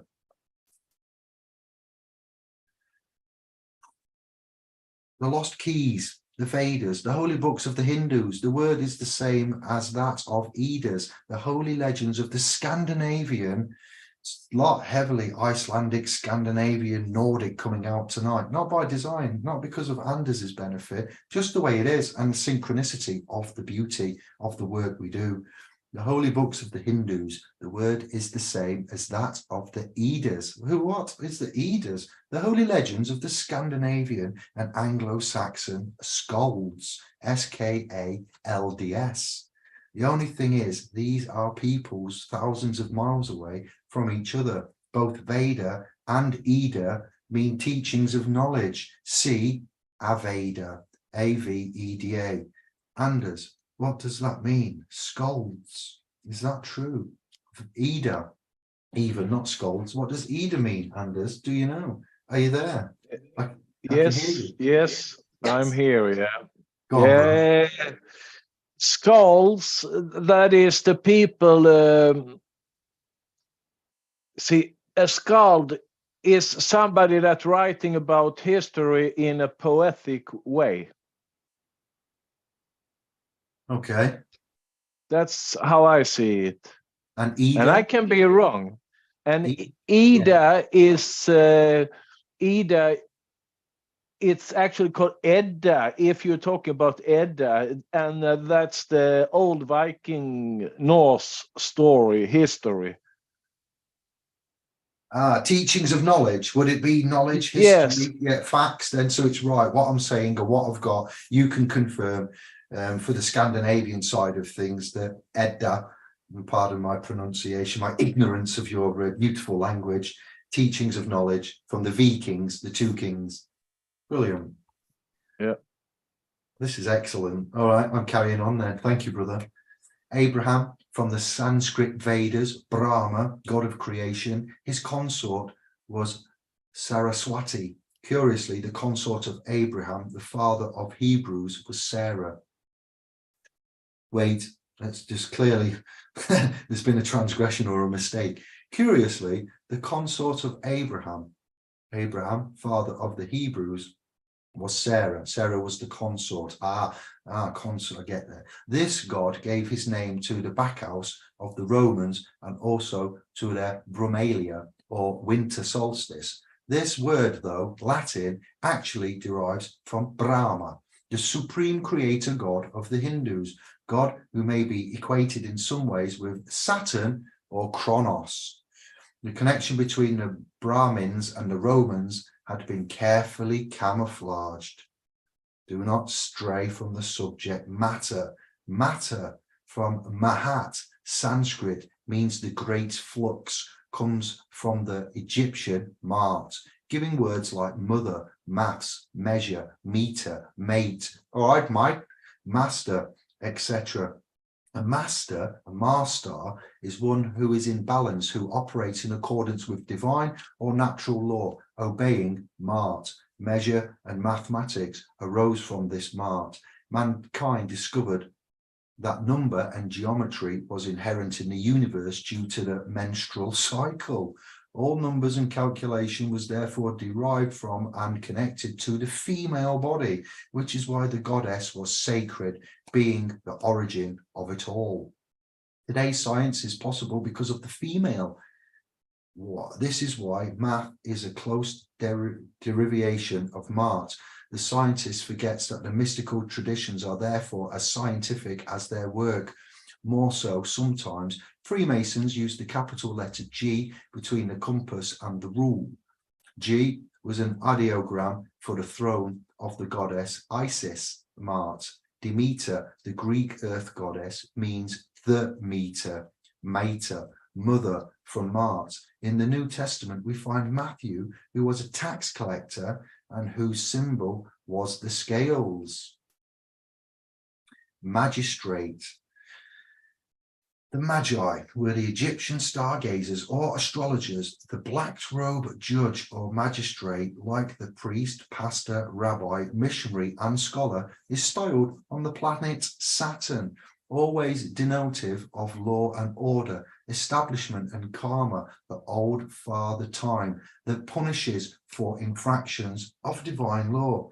He sits 3 stories high and presides over the 12 lesser judges. But there is a more secret rationale and rhetoric behind the design of courts and the use of the number 13. Who lives in a court like this? David, it's over to you. Ooh, I could just crush a grape. The courtrooms of today are analogous to the zodiac. The judge, that's gone over so many people's heads, but those that got it, Lloyd Grossman and Crackerjack, respect. The judge represents the 10th house or sign, Capricorn. He that puts a stop on you calls you to account. In the tarot, the equivalent card is called the Devil. Also, the number 13 is extremely important in occult ritual, though not for the reasons known to the superstitious Christians and the like. It represents the lunar year and also the 13th sign of the zodiac that is known and employed by the black deceivers. This sign, called Ophiuchus, the serpent bearer, runs between Sagittarius and Capricorn. Please forgive my ignorance of the pronunciations. It is considered by occultists a neutral zone, actually out of the regular zodiac. The reason for this has to do with the galactic center, the black sun, the altar of the solar system to which everything is moving. The central sun is in the 13th sign, commonly Sagittarius. It is considered a precinct of the zodiac, removed from the other houses. This is why when one is at a law court, you can't be in a court, you're at a court, you're at law. One has to pass by a gate and fence to the 13th judge. Approach the bench, step into the dock, ships, dock, docked, or doctor, babies delivered in a delivery room, products of conception. Oh dear, yes, it's a tangled web we weave when they try to deceive, yes. And this is why in many cathedrals, churches, and synagogues, there is also a precinct behind the altar leading to the holy place. It's also the reason why in civic centres and government buildings, there are motifs and murals on the architecture and on the floors depicting zodiacs and large black stars. Precincts, police precinct, America, departments, stores, commerce. These can also be seen in Masonic halls and on product logos. The planet Saturn can be considered a double for the black sun as it rules Capricorn and the colour black. The symbol of Saturn is perhaps the most common logo symbol used after the sun. The swastika also went by the name of the black sun. Yes, so Germany, Hitler, Adolf using Indian Vedic symbols of the swastika, yes, and why that was used. So also I wanted to talk about the wedding ring, the ring of Saturn, the cult of Saturnalia, the rings in itself. A lot of companies use the logo. The Nike swoosh can be made out of the ring of Saturn. There is lots to talk about there, more so than the 2 wings and the sun. The winged sun, the disc, the winged disc, and etc. Could go on a tangent, but I'll stick to the matter. There are many corporate logos that are based on it also. The number 13 turns up in the fact that many serial killers actually murder 13 victims before they are caught. Tedious link, I'm sorry about that. One day when people are ready to hear about the real reason for these killings, they will find the answers for what has been staring them in the face for decades. Many government operations, both covert and non-covert, are convened under the 13th sign. That is rituals, assassinations, inaugurals, speeches, and declarations of war. Happy solstice. Thank you for the time and shares that will be going on. Ye are all sovereign human beings. You just have to consider to uncontract all the small implied adhesion contracts that you have joined attached to by affording a legal signature given with full liability. The signature is considered your consideration within this agreement contract. Signature, the act of putting one's name at the end of an instrument to attest its validity. Black's Law 6th edition. As nouns, the difference between signature and sigil is that signature is a name written by that person used to signify approval of accompanying material such as a legal contract, while sigil is a seal, signature, or signet. We talked about autograph and we talked about names, capital letter, linguistics, English linguistic styles, nouns. As an adjective, signature is distinctive, characteristic, indicative of identity. Sigil, pardon me, sigil comes from the Latin word for seal, which is also the root of the word signature, sign of nature. Thinking of it in this way, a sigil is like a magical signature or seal that shows your authority in crafting your spells. See, we're looping back round, we're connecting up on this peaks and troughs, 90 minutes into my babble. The way we use sigils today comes from the chaos magic practice. Chaos magic is different from folk magic in that everything is specifically your own ideas and beliefs. There are no traditions passed down or common knowledge or references shared. Everything is your own.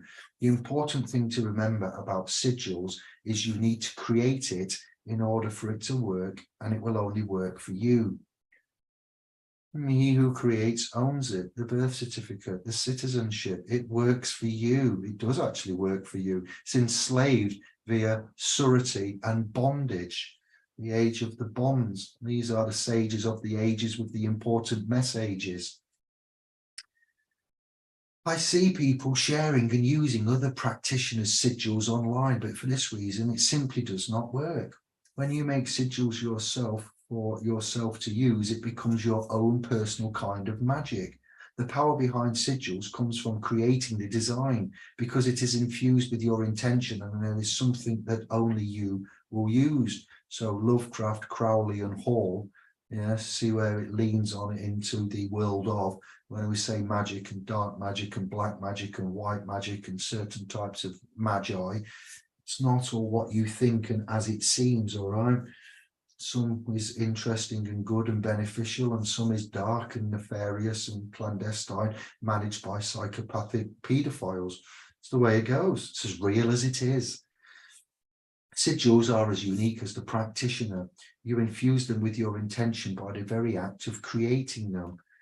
As for Queen Elizabeth II and monarchy, or the monarch or the residing king now and consort, monarch comes from the lunar cult, where the head potentiate would be called a moon's ark. That is bestowed sovereignty by the goddess of the moon. Autograph, one's handwriting written with one's own hand. I bid autonomously as the authority. And all these powerful, strong words begin with AU. AU within the periodic table of element denotes gold. So we're into words with astro-theological origins. See how far I get through with this, because I'm kind of bunged up, feeling rough, and trying my best.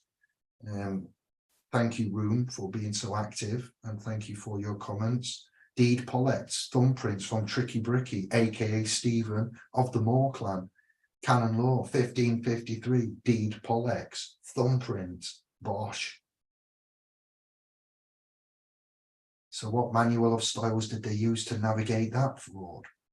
The poetic Edda is the modern name for an untitled collection of Old Norse anonymous narrative poems. It is distinct from the prose Edda, written by Snorri Sturluson, although both works are seminal.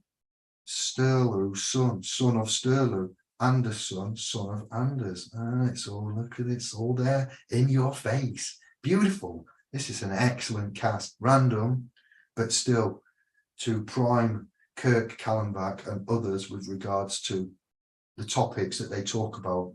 I'd like to give them this video to look at beforehand with regards to etymology. Tricky Bricky said he and others are liking the works that we've done and what we've put out there.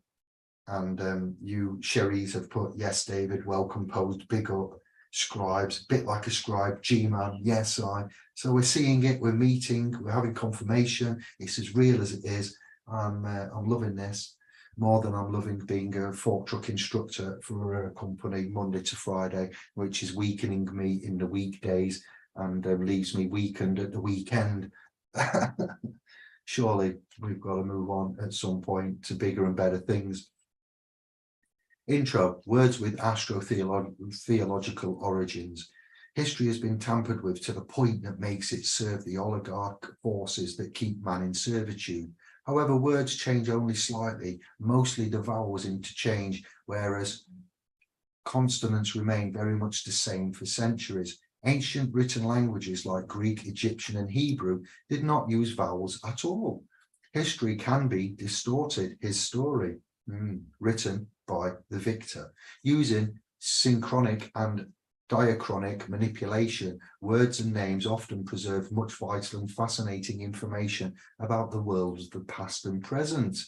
Here are some words, along with others, that are found commonly in the Orthodox world, but which derive directly from the pagan past and which makes reference to the mystery of the stars.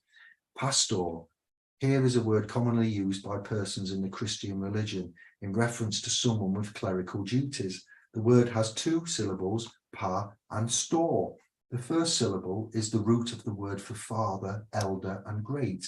The latter stands for star. The vowels often replace one another as word passes down and is pronounced by different cultures. The word pastor translates as great or father star. The great star is, of course, the sun and the great star in the heavens. It may also relate to Saturn, which was the supreme star of the ancient cult of Saturn.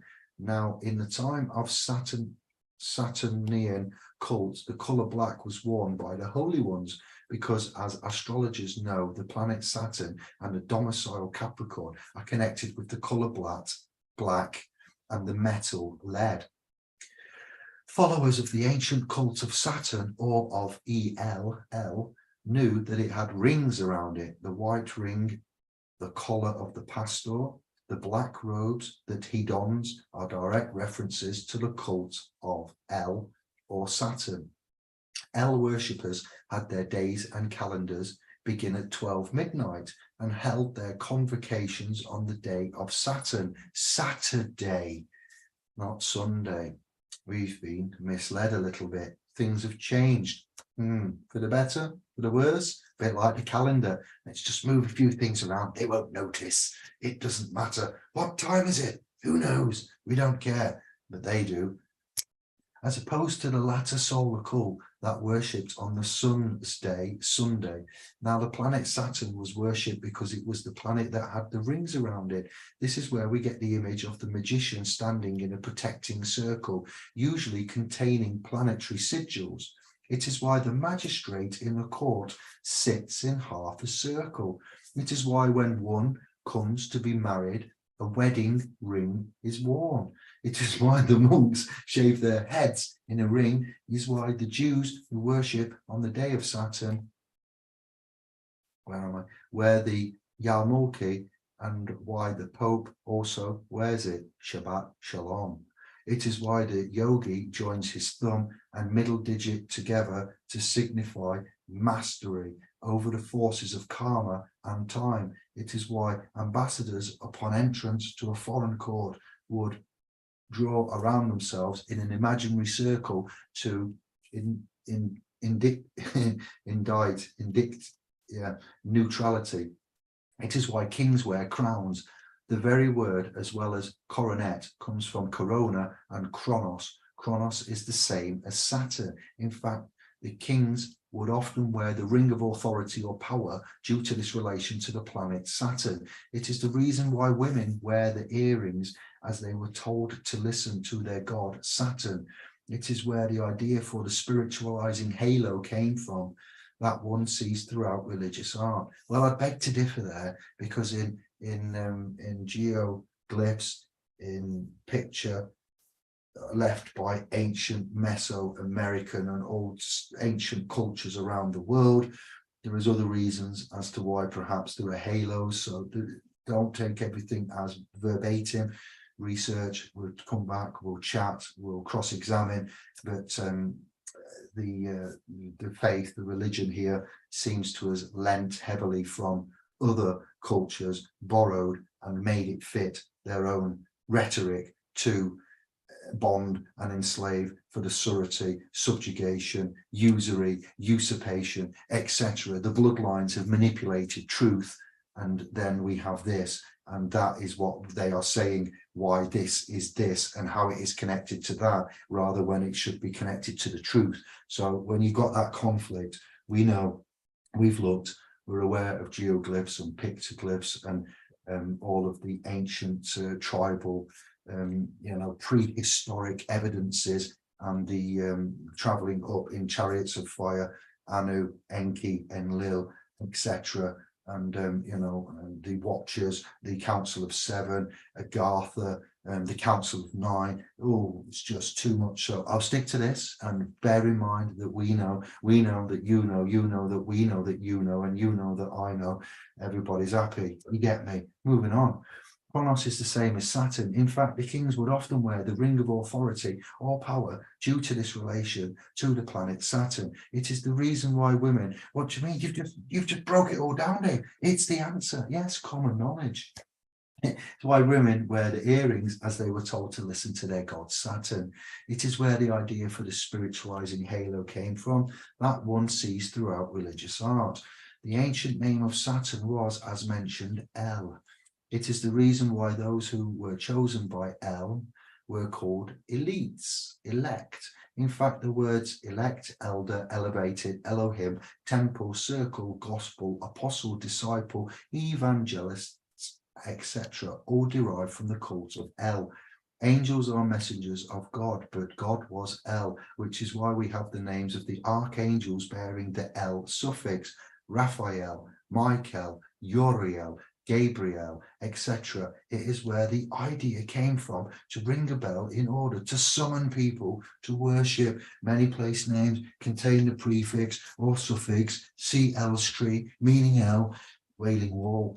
Understanding of modern religion can never be complete without a comprehension of this great cult, as its symbols permeate all areas of religious and even secular life. A look at corporate logo symbols makes it clear that this cult is not at all extinct. El also gives Bel, Baal, Baal, and Belial.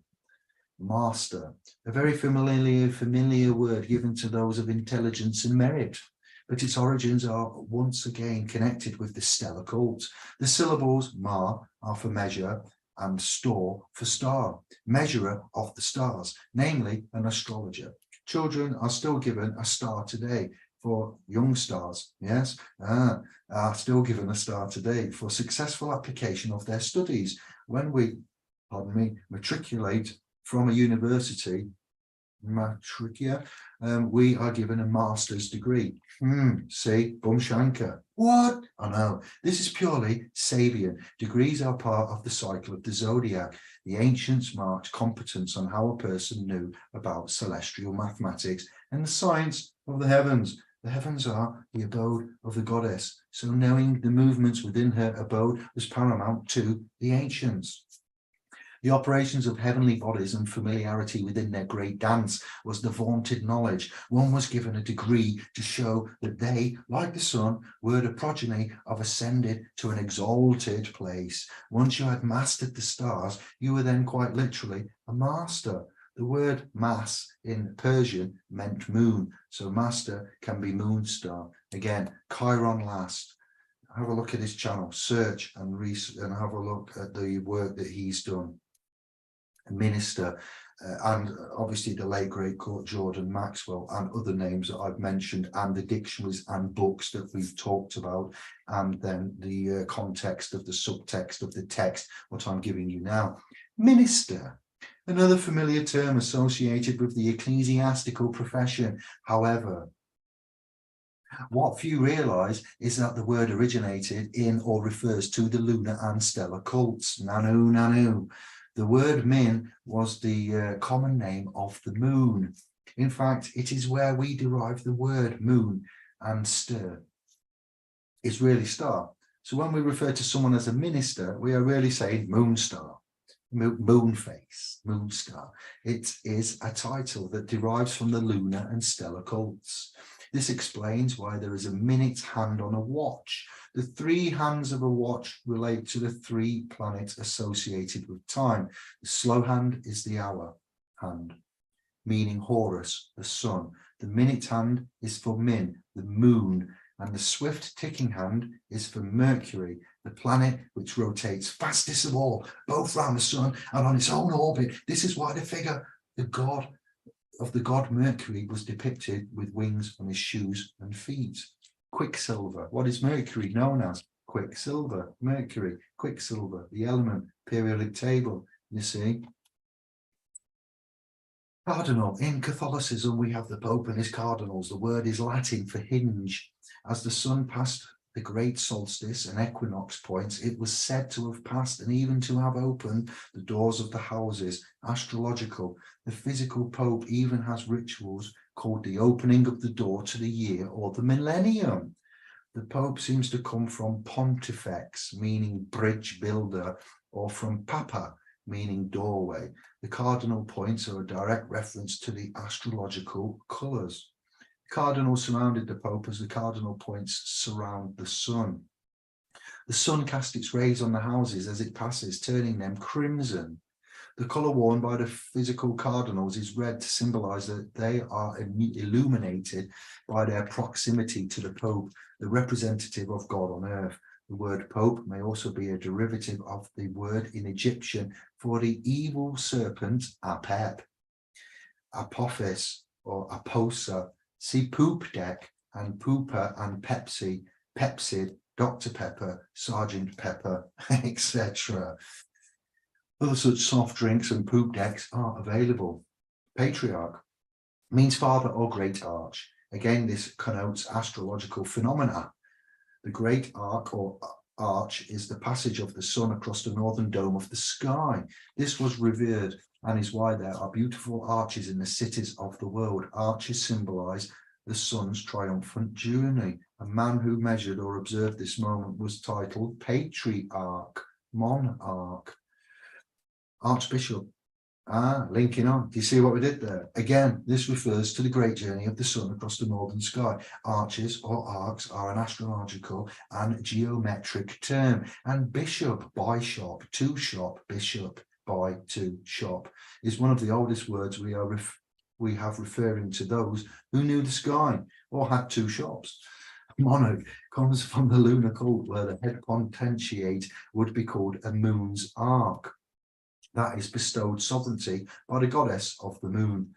Moonstral cycle, menstrual cycle, men, min, moon, moonstral cycle, menstrual, controlled by the moon. Interesting, a lot of females get together, they will cycle, synchronize, and such things as deep, spiritual, wonderful, normal, organic, natural, wholesome, nothing to be feared of. Monster. Tediously, women, you're not monsters, you know I don't mean that. I'm just playing. You gotta have a laugh. You gotta have, don't shoot the messenger. Monster has the words moon and star in it. The word was used to further down such a bad man, to degenerate those who would not adhere to the soul cults. Dominion. This demonization is the same as lunatic, sinner, harlot, whore, tart, prostitute, and fallen woman. All these words were monikers for the members of the previous cults that resisted the dominion of the latter cults. The word hieroduli,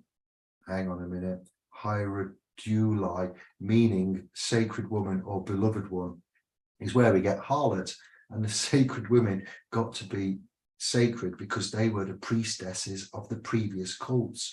Monsignor, another person of the cloth, the word means elder, moon, or the great moon. Monastery, the name given to a place where one is intended to contemplate the divine mysteries. We're all gathered here today, however, the word comes from mon, moon, and aster, stars, a place of the moon and the stars, yet where we enter into one and ask if the monks or priests there believe in astrology. You might find that you get sprinkled with holy water. People that have made a study of stained glass windows or church architecture will have seen many secret Sabian symbols. Now our banks and our fast food eateries seem to appear subliminally like churches, porticos, towers, stained glass and all. Not that anyone has noticed. Church or kirk.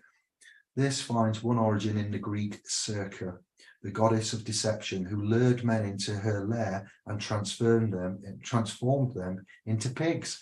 Jordan Maxwell correctly points out that this is the same thing that is done by which we call the physical church. The difference is that the latter is done mostly with our consent. The actual origins of the word church go back to Egypt. Magistrate, magi were the Egyptian stargazers or astrologers. The black-robed judge or magistrate, like the priest, pastor, rabbi, missionary, and scholar, is styled on the planet Saturn, always denotive of law and order, establishment and karma, old father time, that punishes for infractions of divine law. I've already done this one, so we'll skip that because that's a repetition and it's long. Sister comes from the word for star and possibly phenome, XI, now C, meaning woman in ancient Greek. The word sissy, used as a ridicule for cowardice, comes from this. Amen. Here we have a name for the Egyptian Sidereal period, their sun god and highest divinity. Yet we have at the end of every Christian prayer the word Amen. Amen, Amen. Amen is the sun and one of the earliest Egyptian gods. Amen Ra. The letter O or OH, as placed in front of terms like God, O Lord, etc., signified the sun. In Christian churches, the habit of raising the hands in front of one and in the shape of a V comes from the ancient salute of the sun worshippers. Derives from the same root as halo. What does holly? Holy, H-O-L-Y, holy, not holly. Dyslexia rules KO. Be careful, David, when reading words of etymological references to get them right. Holy. Anders, was that you? Yeah. No, yeah. It was funny. Thank you. Yeah. But look here, you was talking about husband before, and Yeah. I told you what I found. Now I was looking it up and I found husbandman from England. A husbandman in England in the Middle Ages and the early modern period was a free tenant farmer or a small landowner. The social status of a husbandman was below that of an yeoman. Ooh. Yeoman, it's really interesting. The meaning of husband in this term is master of house rather than married man.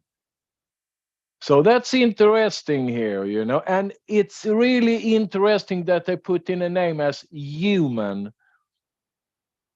And it's not human with a H, it's a Y-E-O, man. Like when Ike says you man, he says you man. Now you know why David Ike doesn't say human and he says you. Yeah. Man. You see, Yeah, because Ike says that maybe. quite a lot. Yeah, you heard him say Yeah. humans, and you're like, why are you saying it like that, dear? Now you know. Yeah. But I think we've found something here actually that we can spin onto. That's the point of this cast, my brother and my brethren. Yeah, Yep. to go through the etymological root words and astrotheological references, and just to get some stuff aired out so other people can watch it. And then I would like to approach them for chats as well, and to obviously educate ourselves and our cooperative that we have. It's interesting, isn't it? Very, very interesting. We're standing on the shoulders of giants as we do this. Money comes about due to the cult of the moon, Moon-eye. All money was made of elements that symbolize divinity and the particular deities that the cult was worshipping. The gold coinage was in honor of the sun, the silver coinage, the moon. Now the lunar cult preferred silver, and this metal was more abundant. Who was the first Roman to coin coins? I think you all know. You should do. The heads or likeness of the deity would be emblazoned on the very coins. Materialism was loathed, and the means of exchange for commercial ventures was made to bear the visages of the gods as a reminder of the spiritual dimension, lest man should forget and get immersed in the lower appetite drives. Later kings got it into their heads that they were gods and began putting their heads on coins. And the rest is history. But the coinage and currencies got the name money from the moon, as there were always much more silver coinage than gold. Silver was connected with the moon and therefore with the goddess of the moon, the most famous of which was and is Isis. So her name became the symbol of money. We find this today in the very cleverly camouflaged motif, the S, with the two lines going through it, which is nothing more than the sigil for the name ISIS, or the pound sign, sometimes with the two lines. It's like a sideways version, similar, not exact, but it's on the lines. Tedious link, perhaps, but with what we've said today, the context, the symbols, the symbology, I do believe, I smell a rat. But fused together in an ingenious manner. The dollar sign was originally an innocuous US fused together. One must ask why it was changed, or why the dollar bill is covered in the symbols common to each of the four great cults. The pyramid is for the stellar cult, as are the various stars that appear on the bill. The golden eagle is for the solar cult, the two wings of the bird, the eagle, the symbol of America, because it signifies the constellation in Scorpio called Aquila. Scorpio is the sign of power, money, and wealth, as well as secret knowledge. The US elections are held right in the middle of Scorpio, and the birthday of America is in the scorpionic decantate of Cancer. The color green also relates to the solar cult. The number 13, which appears frequently on the dollar bill, stands for the lunar cult. There's somebody green of the underworld in Egypt, I do believe, as well, that could be contrasted into that, but we'll pin that. The number 13, which appears frequently on the dollar bill, stands for the lunar cult. There are 13 months in the lunar year. America originally had 13 states. London is made up of 28 boroughs, this being the number of the lunar mansions. 13 is also a stellar cult numeral, much used by the Israelites and other Semitic tribes and nations. Then there are the watermarks or moon letters for the lunar cults, and the material power of money, which is supreme in the world, relates to the cult of Saturn or Saturnalia. The art of money making and its design was preserved by the Huguenots, who were originally a secret society of Freemason. See Harold Bailey's Lost Language of Symbolism, volumes 1 and 2. Bear in mind the Jekyll Island and the Mandrake money system. The word mint comes from the most ancient name of the moon. Money is purely a creation of occult societies. There is much Jupiterian symbolism on the dollar bill in the quotations from Ovid and Virgil that are found around the pyramid. The Semitic nations brought their totemic and cultural symbols into Europe after the various captivities It is through that these tribes gained much of their symbolic knowledge from their exposure to the high cultures of Babylon and Egypt and other civilizations that are later lambasted as havens of debauchery. It should be considered interesting that in over 30,000 years of existence, Egypt never expanded its main territories or set out to conquer any other peoples or lands. All citizens had rights. There was not a single record found relating any religious intolerance. Women enjoyed freedoms and statuses that no later age would credit them. There was no record of any sexual criminality or abuse of women coming out of Egyptian history. Also, the Greeks also favored and had a great connection and allegiance to the Egypt itself. The word Egypt is not really, we could go Kem and the Black Pharaohs and etc. Another time, another segue, but we're aware. Egypt itself is more of a Greek spelling. If you know Greek and you look at Greek words and you are to look at the word Egypt, I'll leave that with you. Also, Greenwich Mean Time. We get the map of the world as it is presented to us by the academics, and we lay it out flat. That's unwrap the globe and we flatten it out. The complete center of that landmass actually would be Cairo, not London, Greenwich Mean Time. When we talk about construed calendars, Gregorian calendars, Adam's calendars, the Bactum calendars, times and months and dates and everything, again, we have to raise questions. All is not, definitely not, as it seems. This is an alleged timepiece. It is not true. Month, this one is at least still well known as an attribute to the periodicity of the moon. After the joining of the great cult, each was permitted to have a season of the year for their own, to commemorate their own deities and beliefs. The calibration of the year followed the movement of the sun to keep the elites of the solar cult happy. The division of the next section of annual time was given to the lunar cult, that is the 28-day month, and the week of 7 days incorporates the sacred numbers and planets of the stellar cults. Monk, to do with the moon. Actual monks are a product of the Saturnalian cult and their dogma. Pardon me. This is why they had the habit of cutting so much acid. Can you feel my pain? Acid, heartburn. And I'm here doing this cast, dog tired, with no remedy. Help me. Somebody wish me well. All of you wish me well. Get rid of my acid while I present to you this entertaining wordplay, poison penmanship of etymological spellcasting and broadcasting. They have a habit of cutting a round circle on top of their heads. Same as the Jewish Yarmulke, these signatures were analogues to the planet Saturn with its conspicuous rings. Deacon, ceremony, sexton, nun. Let me just scroll and I want to interact with you. Hours. The word has hardly changed in centuries. It denotes the name of the sun god. Horus was portrayed, I told you earlier on, right at the beginning, 110 minutes ago, that he would be making another appearance. Here he is. When I said Horus rise on the horizon, yes, the sun.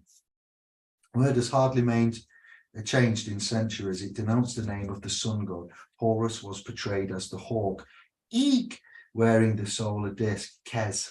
He was the rising sun. Kes wasn't a hawk, Dave. Shit. He was. No, he wasn't. No, he can be for this. Shh. He was the rising sun that flew up into the sky. In the early days, when one wanted to know what time it was, meaning where the sun was, they said, what Horus is it? Where is Horus now? Today we say, what hour is it? The 12 stages as well. Number 12 comes into play. I haven't written that into this excerpt, but Horus rising on the horizon, 6 a.m. till 6 p.m, day and dusk, 12 hours, sept, darkness. Was he green? I don't know if he was the green one. Anyway, 12 hours of the day, Horus, the 12 hours of the clock.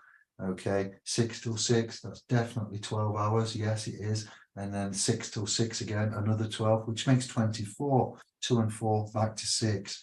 Yes, is that true? Is that right? It's the way it is. What Horus is it? Where is, and if you get hours, Hours. Bit like amen and name. Orisians, no, we don't need to know that. It's massive. Let's skip that. Easter, a long celebrated ritual period that the Christians particularly recognize as the time of the resurrection of the Son of God. Look at the mysteries of Golgotha, Rudolf Steiner. What their illustrious seniors do not explain is that the word Easter comes from the comprehension of the words Eastern and star, the star that rises or resurrects on the spring equinoctial point is again the sun itself and not a man. This is where the Jewish feast of the Passover is called Passover, as Santos and Jordan have said, and other great scholars before them. It is because the sun has literally passed over the equinox at Aries from the winter seasons into the new year. Now, Stoville Elohim Ra, that's another scribe and chap that I followed that's also presented this. In fact, the feast comes from the age of Aries, which is why lamb's blood was smeared on the doors, meaning houses of the zodiac. Easter also contains the word Aster, again meaning star. We've got the word Mona, atonement, matrimony, mystery. All the religious representatives pontificate about the great mystery that only they know how to mediate with. What we are not told is that the word is Egyptian for woman, namely mist or mester. The mysteries are the feminine gnosis of the great mother universe that was always personified by the female, as was the mathematics and geometry, going back to the beginning paragraphs again, that gave access to the secrets of her being. In ancient days, it was noted that body of the female in regards to the menstrual and gestative cycles were synchronous with the movement of the luminaries. Thus, woman's body and the name of the goddess, like Mars, became synonymous with the mysteries of the universe. The very word matter comes from the name, we've repeated this at the beginning, rewind, I've done this one already. Yeah, but just to reiterate, minute arises from two goddess names, Min, moon, and Nut, Nuith, both of the stellar cult. The former was the keeper of time, as it is today. In fact, the reason the watch has 3 hands is to represent the 3 important planets associated with astrological and sidereal temporality. We've done that, so we can move on. Harmony, hail, H-A-I-L, and H-E-I-L. This is used as the salutation to the sun, see, heel, stone, at Stonehenge, but the word suggestively means to conceal, and that is precisely what the sun does. Think about it. Young star.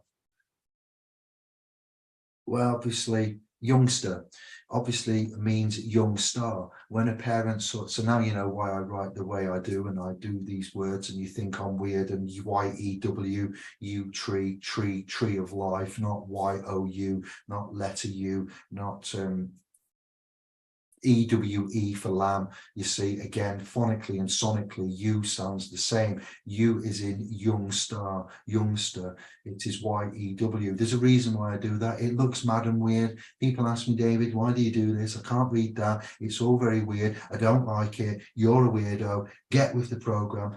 I haven't, and I shan't, and I will not. I could, but I won't. To quote the great Christopher Hitchens, late great Christopher Hitchens. If you don't know who he is, have a go, Christopher Hitchens YouTube, you'll love it.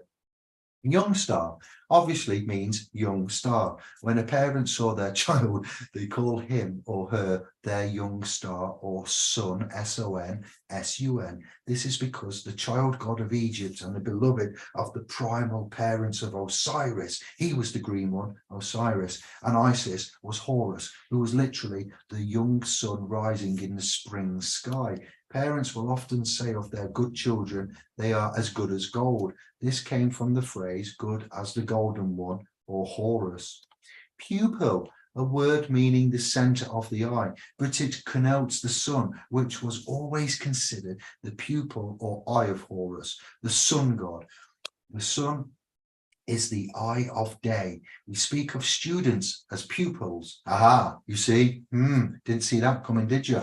Bonchanka, to represent the fact that wisdom and education makes one finally illumined as the sun. The word alumni connotes the same.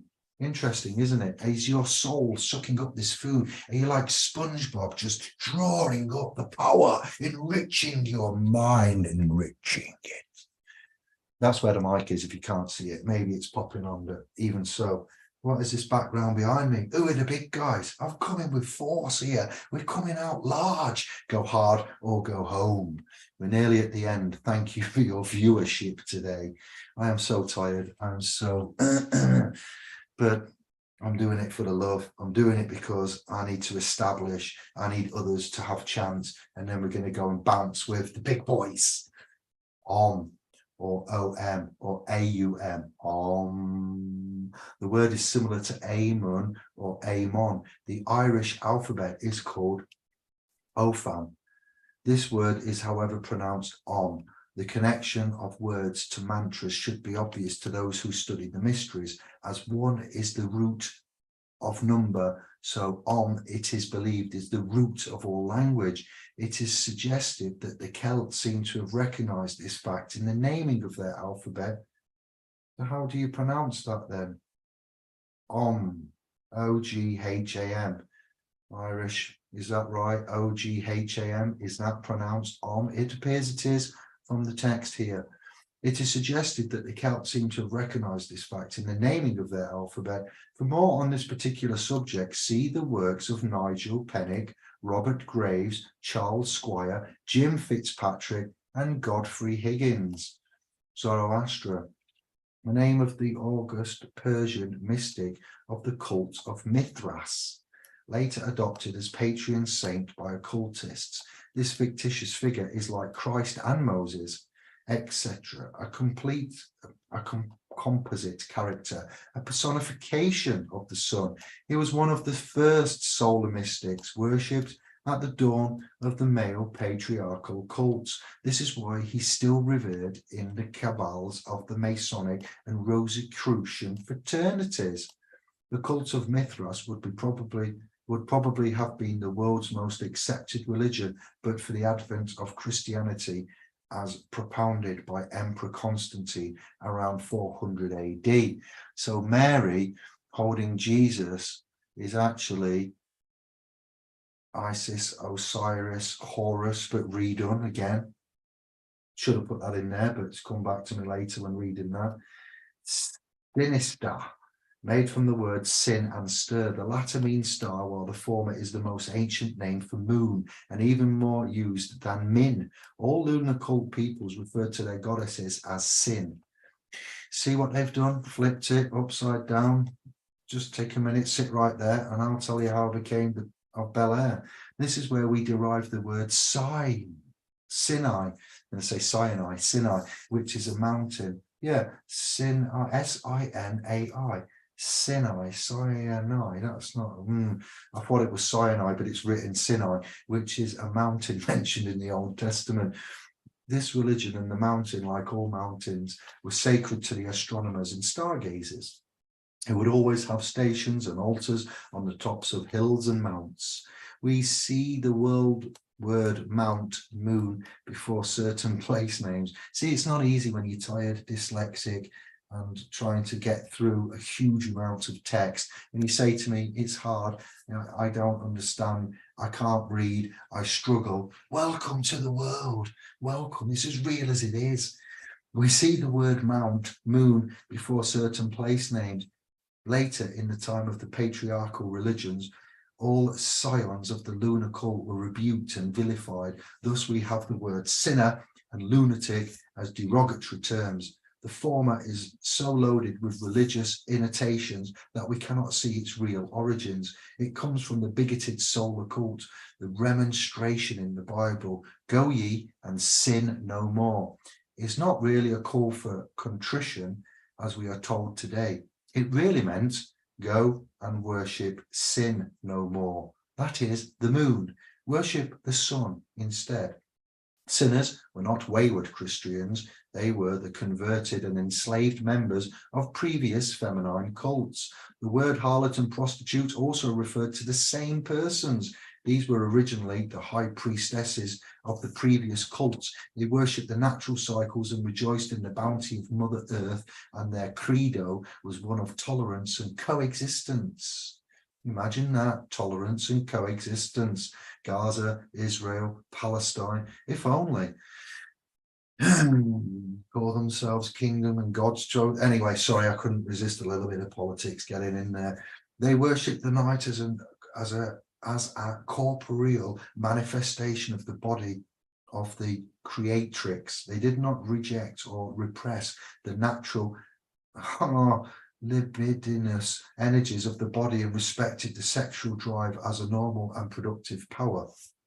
We get the word sign from sin. The word, I didn't know, I didn't see that coming, did you? Signature, sign of nature. Well, the word sign comes from sin, and now you know what sin is. The word comes from the time we knew that the planets, like the moon, gave signs, meaning astrological limitations. When the moon gave rise to mantic aguaries, one would say that sin has shown us the way, or it is a sin, or I saw a sign. Now we just say it was a sign, or give us a sign. It all comes from astrology.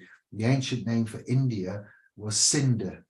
The lunar cult was very strong there. It was strong in Persia also, which is why the Islamic flag still bear the crescent moon. The name of the moon is preserved in names like Cindy, Cinderella, a lunar myth dealing with chemical marriage. CHEMYCAL, chemical marriage, amongst other things, has an entire astrological dramatis personae. In fact, we still use the term stellar cast when speaking, do we not? Oh, it was a stellar cast. Absolutely phenomenal. Exactly. That's in movie jargon, yes. It's so old, it's new. But the principalities that were focused on Martian and representative hegemony lost no time in eradicating the lunar priestesses and their influence on word view. Stories like that of Sodom and Gomorrah, of the Magdalene, the whore of Babylon, and of Jesus rejecting and rebuking his mother will suffice to help one see propaganda instead of revelation. Or perhaps it is a revelation, but from what agency? Innumerable English place names also contain such origins: Chester, Gloucester, Rochester, Worcester, Dorchester, Manchester, Chichester, and more. This comes about because in Druidic times, all domiciles and major centres were converted under the stars. The High Druid would observe the surrounding heavens to estimate which stars or constellations of importance were prominent. Then the town or locale would be named and founded on that celestial talisman. Great energy went into this. This is why so many national and state flags and seals, as well as heraldic insignias and coats of arms, feature stars, chevrons, and strange hybrid animals. The latter device was to represent certain zodiacal houses. Everything on the national flags has to do with the stellar gnosis and not politics. That's correct. The student that has true understanding will realize that politics is occultism. Courts are just areas of transcendental wells are run by adroit occultists and secret fraternities. That is why there appear to be so many dialectrically opposed parties, each vowing to put things right. Nothing ever gets better in life, whether it be Conservative or Labour, red or blue, you're still in the poo. Politics is based on persuasion and the control over human minds. Look into my eyes, not around the eyes, look into my eyes. 3, 2, 1, you're back into the room. Go vote. As Lord Macaulay so aptly put it, the object of oratory alone is not truth, but persuasion. Astrotheological names are equally conspicuous in my own country of Ireland. The entire country was divided by the High Druid into 5 provinces, 4 around 1. Ulster, a corruption of the word El star, meaning Saturn's star. It is an interesting and singular anecdote that the archetype of Saturn rules the forces of vengeance, karma, oppression, and slavery. Interestingly, it is this very province of Ulster which is the theatre for all the bloody feuds and conflicts between the free Irish and the Irish loyalists. The name El probably means that this province was favoured by the members of the Saturnian cult. A study of the various prehistoric burial chambers and sacred mounds there proves this. We got Munster, we got Leinster, Connaught. I'm not going through that. We're going to wrap up. I'm at the end. Pardon me. Phallic. That's interesting. You can find this on spellcasting.com. Let me just look for snake, because I didn't get to this part, or I've missed it, and I want to get this. Oh, Connaught then. I need to read one more. Con, like Khan, Kahern, Kohen, etc., means serpent, and in Hebrew it means priest. This was the province of the great and most ancient stellar cult. They were always revered as magi, and the symbol of their wisdom was the serpent. I can't believe I was going to cut this bit out. It's one of the best bits. Even Christ, the paragon of the solar cult, was reminding his disciples to be as wise as serpents.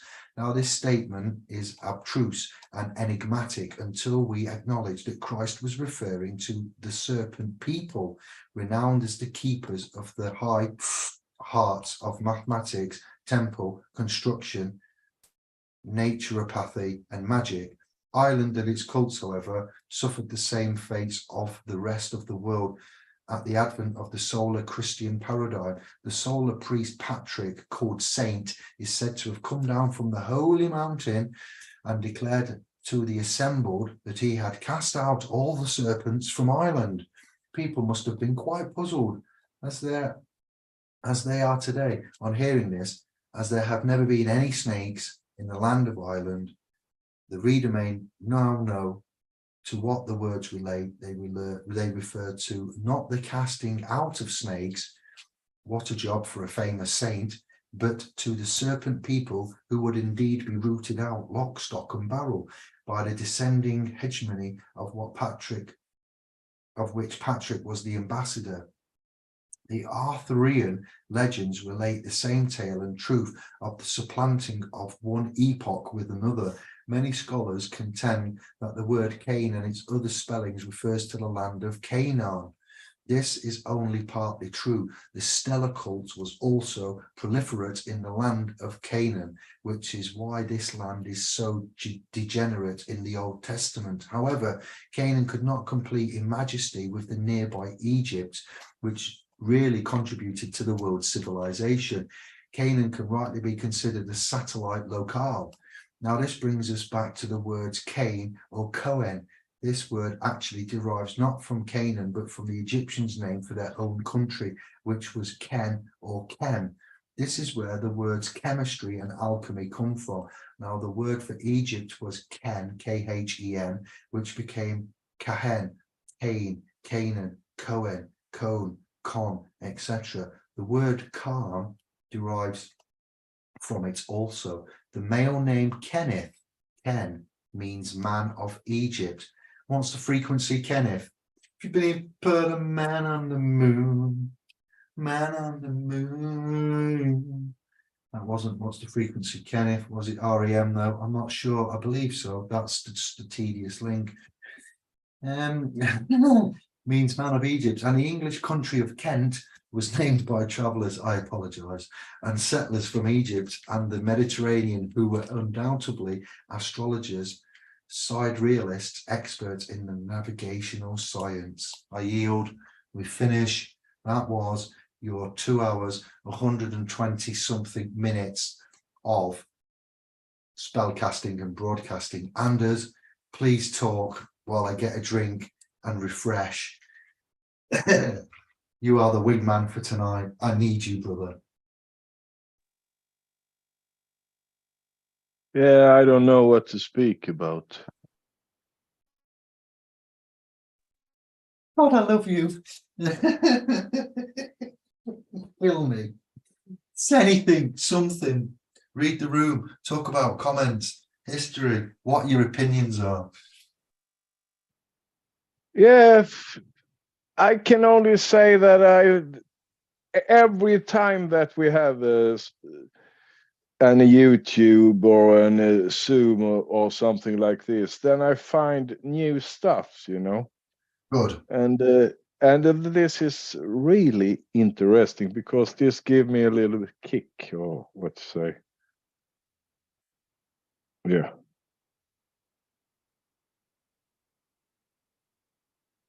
I can't hear you now. Sorry, I'm about Are to you- go on Zoom and go mobile. A kick in the right direction, yes.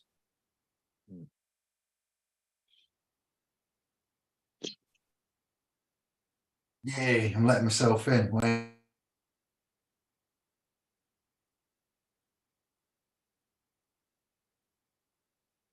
But you need to put on the sound.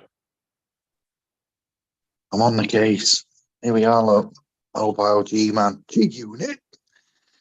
Chicago.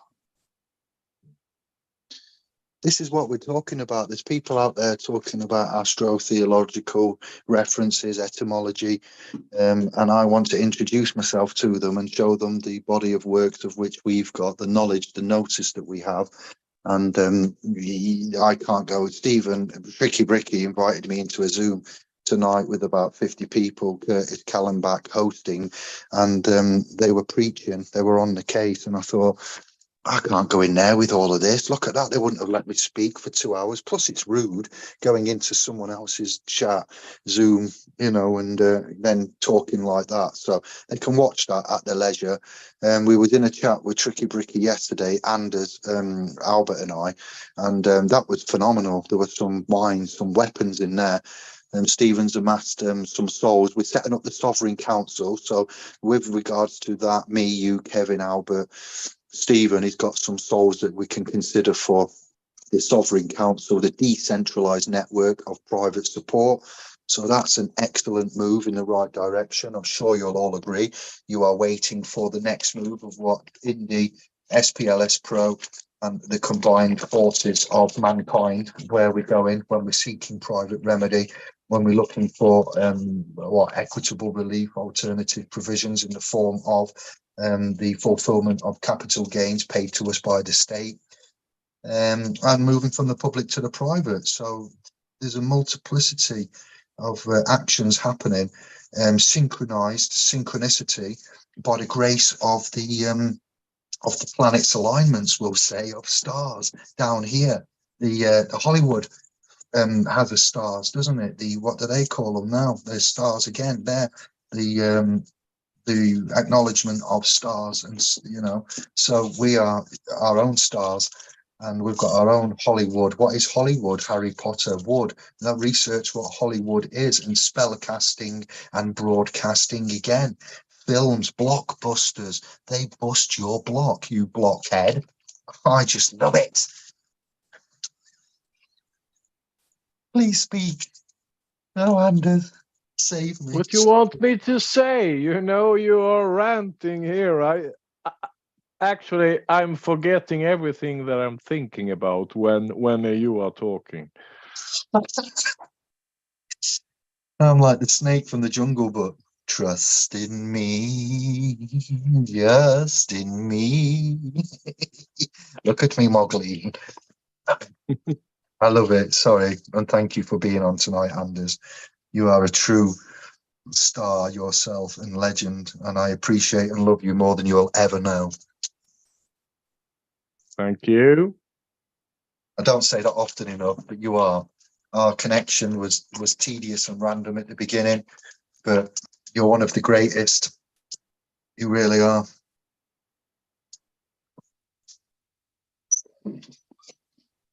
I love you too. Okay.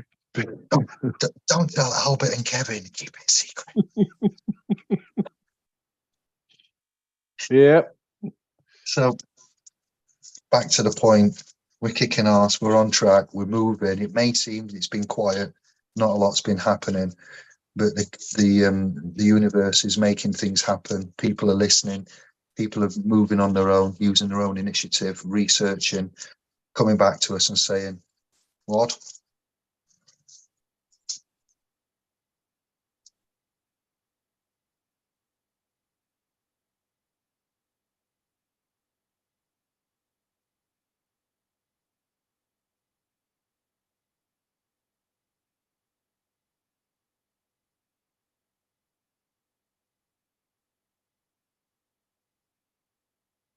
Got a little bit of a glitch there.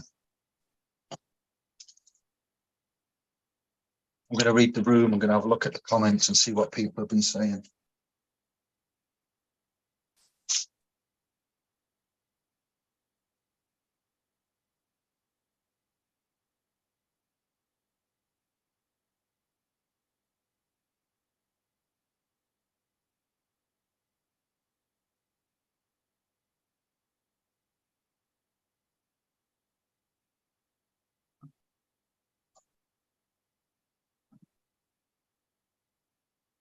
I hope you've enjoyed it. Anyway, I hope it's been worth it. It serves a good purpose. Yeah, the chat has been very active today, and that's nice to see.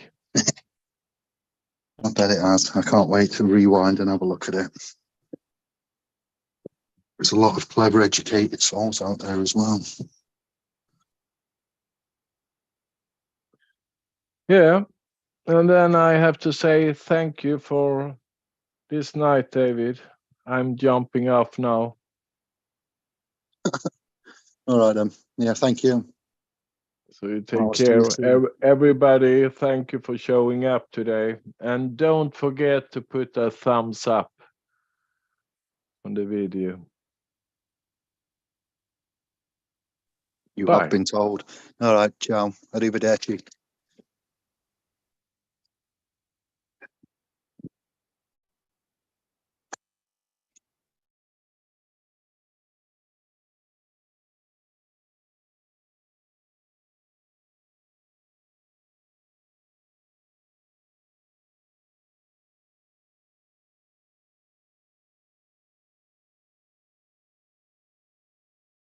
Hopefully, all systems are working now on mobile.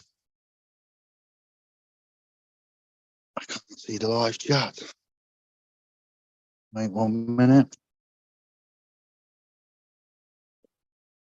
Want to see your comments. If you've got any questions or feedback, please let me know now. It's your time to shine.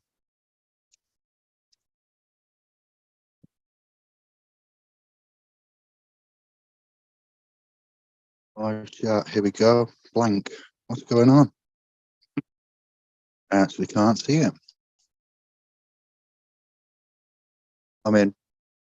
Brilliant. Last night, David. Hazy Shane, was you in a chat with that lot? Okay. Thank you. Momucha. Thoroughly enjoyable and thought-provoking. Okay, thank you very much.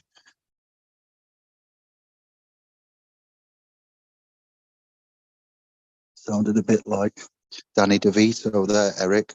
It's good to learn from each other.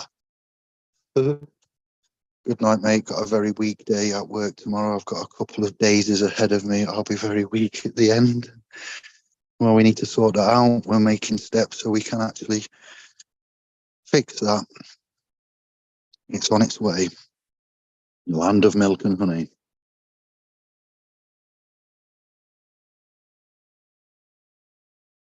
Beat energy, dark side moon. I love it. Chippy Paul, long time no see. What?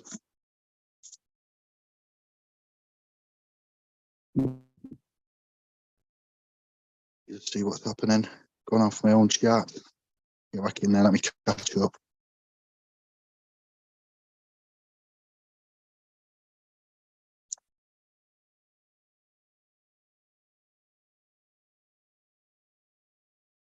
Checking the system. I'm not going anywhere. We're still on. We're hanging in. Cinderella, Sin and L. Who would have thought it? Exactly. Or thanks to breathe.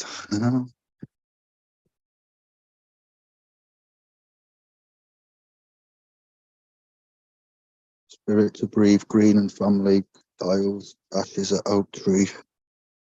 Soul of soul, soul of man. There's a video on the channel called Soul of Man. Please frequent and look at the collection that we have for you. My previous works, our works, our combined works, the trust's assets as such, the public trust. We are entrusted. You are entrusted. Trust is our one true currency. When sleeping, lay on your left side, stops the acid rising. That must be from a man who suffers from heavy bile. Thank you, Eric. Hope you're all well. I have to leave. Have a great night, Professor. Unreal knowledge. Put in all my porous timeline groups. Speak soon. Thank you. A man commonly known as Stephen. Porous eye is patterned in between both equilibriums of our brain. The all-seeing eye. Squeeze lemon juice to the glass of water. I'll try that. I've got some lemons. I will give that a go. Normally use mint tea, natural herbal type remedies there for that. I will try that. Or I might have a mint tea just before bed to unwind. Plenty of water sometimes works. Squeeze lemon again, heartburn. I sold all my time. Time is an illusion, hence can't buy time. Time is money. Time is just an illusion to measure the time, the present. We're always present. We're not past. We're in this construct, and there's many ways of looking at that. That in itself is a whole podcast, isn't it? Measurement of man. It's time is what do we call it? It's subjective in many ways, as they have proven. We have seen proven. Time goes fast when you're having fun. It drags when you're at work and tired and counting the hours before you clock off.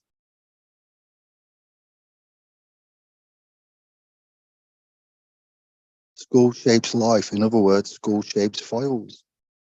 On Justinian Deception, hidden system upload. Stephen's in and out the chat. That's all good. It was a big, massive one. Watch it back at your leisure. My treasure. It's my pleasure.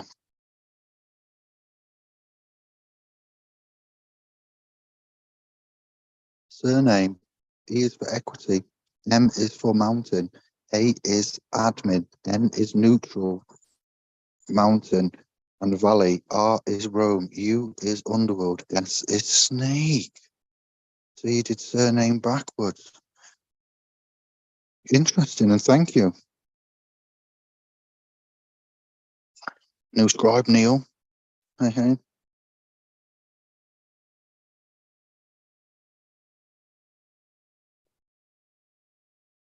I'm reading backwards as I always do.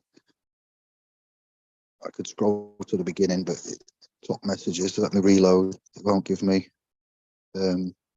live messages. I'm at the top there. I've been out and come back in, so I've lost it all. I've lost the context, so I'm up to signature, Callan Law, deed Pollock's thumbprint, so I've caught up actually. We're about to close down. This is the long goodbye.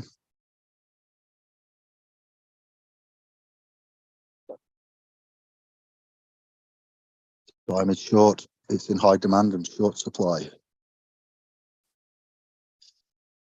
Oh, well, it's been a productive chat. My honour and privilege. I hope we got the point across.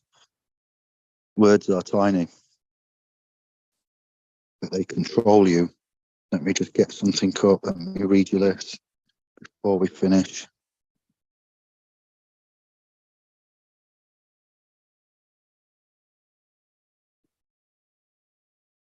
See, hopefully. Sovereignty, independently thinking and good self-governance. You will continue to suffer if you have an emotional reaction to everything that is said to you. True power is sitting back and observing things with magic. True power is resistant. No, true power is restraint. If words control you, that means everyone else can control you. Breathe and allow things to pass. Warren Buffett, aka in Eastern philosophy, known as mindfulness.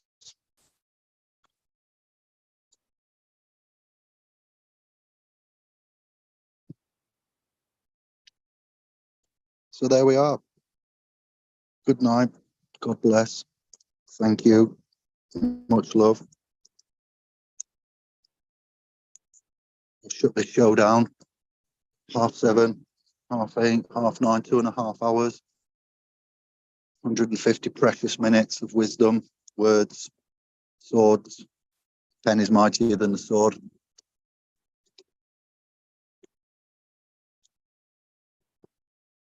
Rest assured, I'm not giving up. I haven't given up. We're still here. Times we need to look at where we're at, where the money is, where the credit is, what we're doing, how we can service the debts, offset, set off even. Look at our true wealth. And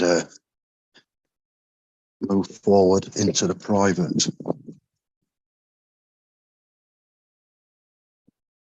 So we'll say arrivederci.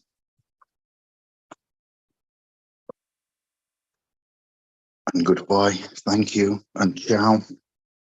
Watch out for more casts coming very, very soon. It's goodbye for me. And it's goodbye for me. What? How has he done that? It's the future and the past and the present. We're all present. I and I, Rastafari. Good night. Bless up. Thank you. Fist bumps. That'll ding dang do. Back to the rat race. See you later, sovereigns, initiates, masters.